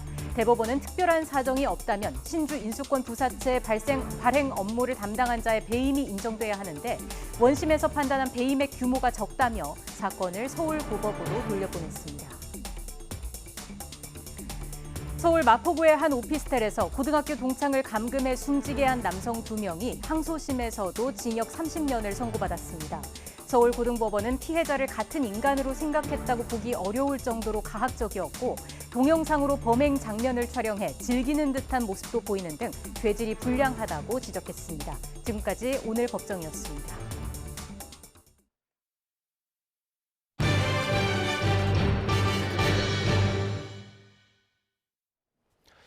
추경호 부총리가 물가 안정을 정책의 최우선 과제로 삼아 총력 대응하겠다는 방침을 다시 한번 밝혔습니다. 추 부총리는 오늘 한국무역협회 최고경영자 조찬회에서 고물가 속 경기 둔화 양상이 이어지는 복합 경제 위기에 직면해 있다며 단기적으로는 물가 안정을 정책의 최우선에 두고 총력 대응하겠다고 말했습니다. 이어 기업도 생산성 향상을 통해 가격 인상 요인을 최대한 흡수해달라고 덧붙였습니다. 지난달 국내 산업 생산과 설비 투자는 늘었지만 소비는 소폭 감소했습니다. 통계청이 오늘 발표한 5월 산업 활동 동향을 보면 5월 산업 생산은 전월보다 0.8% 증가했습니다. 또 설비 투자는 13%가 늘어서 앞서 석 달 동안 이어진 감소세가 증가세로 돌아섰습니다. 반면 소비는 의복과 의약품 판매가 줄며 0.1% 감소해 지난 3월과 4월에 이어 5월까지 석 달 연속으로 줄었습니다. 내년 최저임금이 시간당 9,620원으로 결정됐습니다. 올해보다 5% 올랐습니다. 노사 간의 의견 충돌로 절충점을 찾지 못하자 공익위원들이 단일안을 냈고 결국 표결 처리했습니다. 최저임금 심의가 법정 시한을 지킨 건 8년 만입니다. 최명신 기자입니다. 박준식 최저임금위원회 위원장이 법적 시한 내 처리 방침을 거듭 천명하면서 노사는 치열한 수싸움을 펼쳤습니다. 2차 수정안으로 노동계가 1,090원, 경영계는 9,310원을 내놨고 3차 수정안으로 1,080원과 9,330원을 각각 제시했습니다. 하지만 양측의 간극이 좀처럼 좁혀지지 않자 공익위원들은 9,410원에서 9,860원 사이에 심의 촉진 구간을 설정했습니다. 이 역시 타협점을 찾지 못하자 인상률 5%, 9,620원의 단일안을 내고 표결에 붙였습니다. 민주노총 소속 근로자위원 일부와 사용자위원들이 표결에 항의해 퇴장하기도 했지만 찬성 다수로 최저임금이 확정됐습니다. 추경호 부총리까지 나서 대기업에 과도한 임금 인상 자제를 당부했던 윤석열 정부로서는 일단 한숨을 돌리게 됐습니다. 노사 양측은 그동안 고물가를 명분으로 첨예하게 대립했습니다. 근로자 측은 물가 상승으로 생계비 부담이 늘어난 만큼 이를 반영한 최저임금 인상이 필요하다고 주장했고 불평등 양극화를 해소하기 위한 새로운 모멘텀을 창출하며 미래로 나아가기 위해선 최저임금 인상이 필수입니다. 사용자 측은 원자재 가격 상승에다 인건비 부담까지 더해진다면 영세 자영업자들의 어려움이 가중될 수밖에 없다고 맞섰습니다. 어려운 상황에서 지금 계획을 유지하고 있는 중소기업이나 소상공인들한테는 최저임금이 안정돼야 된다는 것이 가장 필요한 시기라고 생각을 합니다. 최저임금 심의가 법정 시한을 준수하기는 지난 2014년 이후 8년 만으로 노동부 장관이 8월 5일까지 이를 확정하게 됩니다. 하지만 정부가 노동시장 유연성을 높이는 개혁을 예고한 데다 최저임금 10,000원 시대마저 무산되면서 노동계의 반발은 한층 거세질 것으로 보입니다. YTN 최명신입니다. 지난달 예금은행의 신규 취급액 기준 저축성 수신금리는 연 2.02%로 한 달 전보다 0.15%포인트 상승했다고 한국은행이 밝혔습니다. 대출금리는 연 3.68%로 전월 대비 0.11%포인트 상승했습니다. 기업 대출 금리는 0.15%포인트 상승했고 가계 대출은 0.09%포인트 오른 걸로 나타났습니다. 지난해 말 대부업 대출 잔액이 3년 반 만에 늘어난 걸로 집계됐습니다. 금융감독원이 발표한 지난해 하반기 대부업 실태조사 결과를 보면 지난해 말 기준 대부업자의 대출 잔액은 14조 6,429억 원으로 직전 분기보다 0.9% 증가했습니다. 최근 대부업 대출 잔액은 감소세를 보였지만 2018년 6월 말 이후 3년 반 만에 처음으로 늘었습니다. 코로나19 신규 확진자가 다시 10,000명 아래를 기록했습니다. 오늘 0시 기준 확진자는 9,595명으로 전날보다 800여 명 줄었습니다. 다만 1주 전보다는 2,000여 명, 2주 전보다는 1,000명 넘게 늘어 전반적인 유행 감소세가 정체 국면에 접어든 양상입니다. 위중증 환자는 5명 줄어든 54명으로 19일째 두 자릿수입니다. 하루 새 숨진 환자는 10명으로 누적 24,547명입니다. 근로자가 아파서 일하기 어려울 때 생계 걱정 없이 쉴 수 있도록 정부가 수당을 지원하는 상병수당 시범 사업이 내일부터 시작됩니다. 보건복지부는 7월부터 서울, 종로와 부천, 천안, 포항, 창원, 순천 등 6개 지자체에서 상병수당 시범 사업을 시행한다고 밝혔습니다. 해당 지역 취업자는 질병이나 부상으로 일하지 못할 경우 하루 43,960원의 상병수당을 받을 수 있습니다. 강원도 평창 알펜시아 리조트 매각과 춘천 레고랜드 조성은 민주당 최문순 강원지사의 역점 사업이었습니다. 김진태 신임지사 당선인의 인수위원회가 자산가치 저평가와 특혜 의혹을 제기하며 정면으로 공격하고 나서 거센 후폭풍이 예상됩니다. 보도에 지환 기자입니다. 김진태 강원지사 취임을 코앞에 두고 인수위원회가 두 가지 의혹을 제기했습니다. 첫 번째는 알펜시아 리조트입니다. 평창올림픽 핵심 시설이자 예산 1조 6,800억 원을 투입한 알펜시아는 올해 초 공개 경쟁 입찰을 통해 7,100억 원의 민간 기업에 팔렸습니다. 판매 금액의 근거는 5,400억 원대까지 떨어진 알펜시아의 가치. 하지만 인수위는 매각 주체인 강원도개발공사가 3년 전 감정가 9,700억 원으로 평가된 알펜시아의 가치를 저평가했다고 주장했습니다. 골프장 시세 등이 치솟던 시기에 적자 운영과 법원 경매 가능성 등을 거론하며 매각 용역을 진행해 자산 가치를 의도적으로 낮췄다는 겁니다. 매각 공고 4일 전에 서둘러 알펜시아의 가치가 최악일 것으로 상정하여 용역을 추진함으로써 알펜시아는 현재 매각 과정에서 담합 입찰 의혹이 불거지며 경찰 수사와 공정거래위원회 조사가 진행되는 상황. 인수위는 낙찰받은 민간 기업의 땅 투기 의혹까지 제기했습니다. 두 번째 문제로 지적된 건 지난달 정식 개장해 영업을 시작한 춘천 레고랜드입니다. 외자 유치 사업으로 진행된 어린이 테마파크인데 인수위는 100년간 주어지는 토지 무상 임대와 각종 기반 시설 조성이 특혜라고 주장했습니다. 여기에 강원도 출자 공기업이 800억 원을 투자하지만 수익은 거의 없는 불공정한 계약이 이루어졌다고 비판했습니다. 의도적인 자산가치 저평가와 전대미문의 불공정 계약으로 평가절하된 최문순 도정 역점 사업. 강원도 최대 골칫거리였던 알펜시아와 레고랜드가 또다시 소환되며 논란은 김진태 강원지사 당선인 취임 이후에도 한동안 이어질 것으로 보입니다. YTN 주한입니다. 러시아가 장거리 폭격기로 우크라이나 중부의 쇼핑몰을 공격하면서 인명피해가 잇따랐습니다. 참혹했던 그 순간 영상으로 포착됐습니다. 쇼핑몰은 큰 폭발과 함께 화염으로 뒤덮였고 검은 연기가 높이 치솟았습니다. 강성욱 기자의 보도입니다. 현지 시각 6월 27일 오후 3시 51분. 미사일이 빠른 속도로 내려꽂힙니다. 큰 폭발과 함께 검은 연기가 하늘 높이 치솟습니다. 화염에 휩싸인 쇼핑몰은 순식간에 참혹한 현장으로 변했습니다. 러시아의 침공이 124일째 되는 날, 우크라이나 중부 폴타바주 크레멘추크시의 한 쇼핑몰에 러시아 미사일 공격이 가해졌습니다.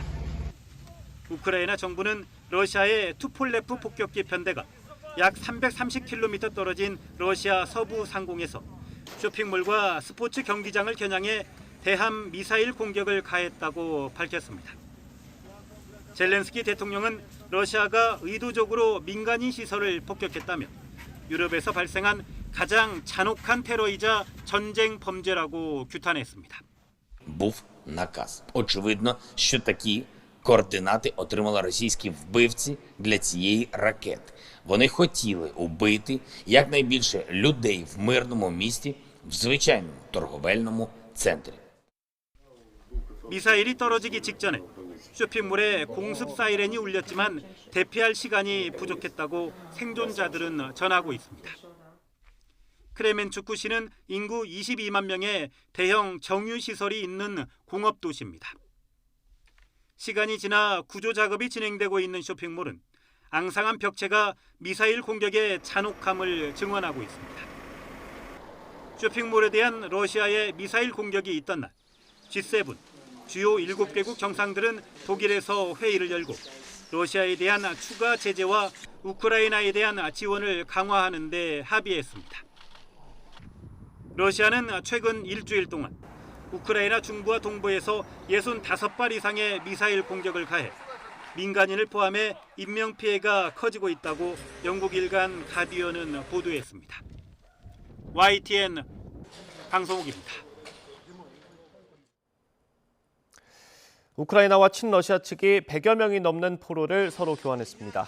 현지 시각 29일 로이터 통신 보도에 따르면 마리우폴 아조프 연대 대원 43명을 포함해 우크라이나 병사 포로 144명이 우크라이나 자포리자 지역에서 교환됐습니다. 이번 포로 교환과 관련해 자칭 친러 도네츠크 공화국의 관계자는 자신들과 러시아군 포로 144명이 석방됐다고 확인했습니다. 나토 정상회의에서도 우크라이나 전쟁 문제는 가장 큰 관심사입니다. 회원국이 아닌 우크라이나의 대통령은 지원을 호소하는 연설 기회를 얻었고 회의장 밖에서도 응원 시위가 열렸습니다. 류재복 기자입니다. 나토 회원국이 아닌 탓에 젤렌스키 우크라이나 대통령은 정상회의에서 화상으로 연설했습니다. 우크라이나의 승리로 전쟁을 끝내는 것이 가장 중요하다며 이를 위해 나토의 전폭적 지원이 필요하다고 강조했습니다. Підтримати саме Україну і саме зараз зброєю, фінансами і політично такими санкціями проти Росії, які зупинять її здатність оплачувати війну. Це абсолютна необхідність. 회의장 밖에서는 우크라이나의 승리를 바라는 시위가 열렸습니다. 나토의 지지에 감사하면서 우크라이나에 더 많은 지원을 요청했습니다. NATO is sitting on to help us protect freedom and democracy, because it's not just war in Ukraine, it's just war in Europe. 나토 역시 별도 성명까지 내며 우크라이나 지지 의사를 밝혔습니다. 러시아에 맞설 수 있도록 정치적이고 실질적인 지원을 계속하겠다고 약속했습니다. Vladimir Putin was hoping that he would be getting less NATO on his western front as a result of his unprovoked illegal invasion of Ukraine. He's been proved completely wrong. 나토 회원국들은 이번 정상회의에서 핀란드와 스웨덴을 일원으로 참여시키는 데 뜻을 모았습니다. 우크라이나의 나토 가입 추진을 명분으로 전쟁을 일으킨 러시아는 오히려 나토의 세력 확장을 지켜봐야 하는 신세가 됐습니다. YTN 유재복입니다. 현재 가장 많은 비가 집중되고 있는 곳은 경기 북부와 강원 북부 지역입니다. 특히 경기 동두천 지역에는 시간당 50mm 안팎의 물폭탄이 쏟아지고 있고요. 또 서울 도봉구에도 시간당 40mm 정도의 장대비가 쏟아지고 있습니다. 이 정도면 1시간 이내에 비 피해가 발생할 가능성이 큽니다. 이 지역에 계신 분들은 침수나 범람 등 피해에 미리 대비해 주시기 바랍니다. 자세한 레이더 화면부터 보겠습니다. 현재 서울 등 수도권 지역에는 호우경보가 내려져 있는 가운데 붉은색의 강한 비구름이 경기 북부와 강원 북부에 영향을 주고 있습니다. 이 비구름이 오늘 오후 내일 오전까지 수도권에 더 영향을 줄 것으로 보이는데요. 곳에 따라 시간당 50mm 안팎의 물폭탄이 쏟아붓고 있어 주의가 필요합니다. 이에 따라 산사태특보는 수도권과 강원도를 중심으로 확대 강화되고 있습니다. 충남 당진과 아산에 이어 경기도 여주에도 산사태 경보가 내려졌고 인천과 양평 등 경기도 곳곳에도 주의보가 발령 중입니다. 강원도에도 철원, 횡성에 이어 홍천에도 산사태 주의보가 확대됐습니다. 어제부터 지금까지 충남 서산 수석동에는 300mm에 육박하는 물폭탄이 쏟아졌고 경기도 용인에도 270mm가 넘는 누적 강우량을 기록했습니다. 또한 서울에도 200mm에 달하는 폭우가 내렸습니다. 이미 많은 비가 내렸지만 수도권과 강원도는 내일까지 150mm 이상의 폭우가 더 내리겠고요. 충청도에도 오늘 밤까지 최고 70mm의 비가 더 오겠습니다. 중부와 달리 남부지방은 무더위가 기승을 부리겠습니다. 폭염주의보도 더 확대 강화되는데요. 내일 오후부터 주말까지는 장맛비가 잠시 소강 상태를 보이면서 중부지방도 다시 무더위가 이어질 전망입니다. 다음 주에는 다시 전국에 강한 장맛비가 내리겠습니다. 오늘 오전 9시쯤 먼 남해상에서 제3호 태풍 차바가 발생했습니다. 태풍은 앞으로 북서진해 다음 주 초반쯤 중국 남부 해안에 상륙할 것으로 보입니다. 우리나라는 태풍의 직접적인 영향을 받지는 않겠지만 태풍이 소멸한 뒤 남긴 많은 수증기가 다음 주 후반부터 우리나라에 영향을 줄 가능성이 있습니다. 이에 따라 다음 주에는 이번 주보다 더 강하고 많은 비가 내릴 가능성이 큽니다. 산사태 위험 지역에서는 집중 호우 시 미리 안전한 곳으로 대피해 주시기 바랍니다. 지금까지 서울 상암동에서 YTN 윤수빈입니다. 오늘 저희가 준비한 소식은 여기까지입니다. 잠시 뒤 더 뉴스가 방송됩니다. 시청해 주신 여러분 고맙습니다.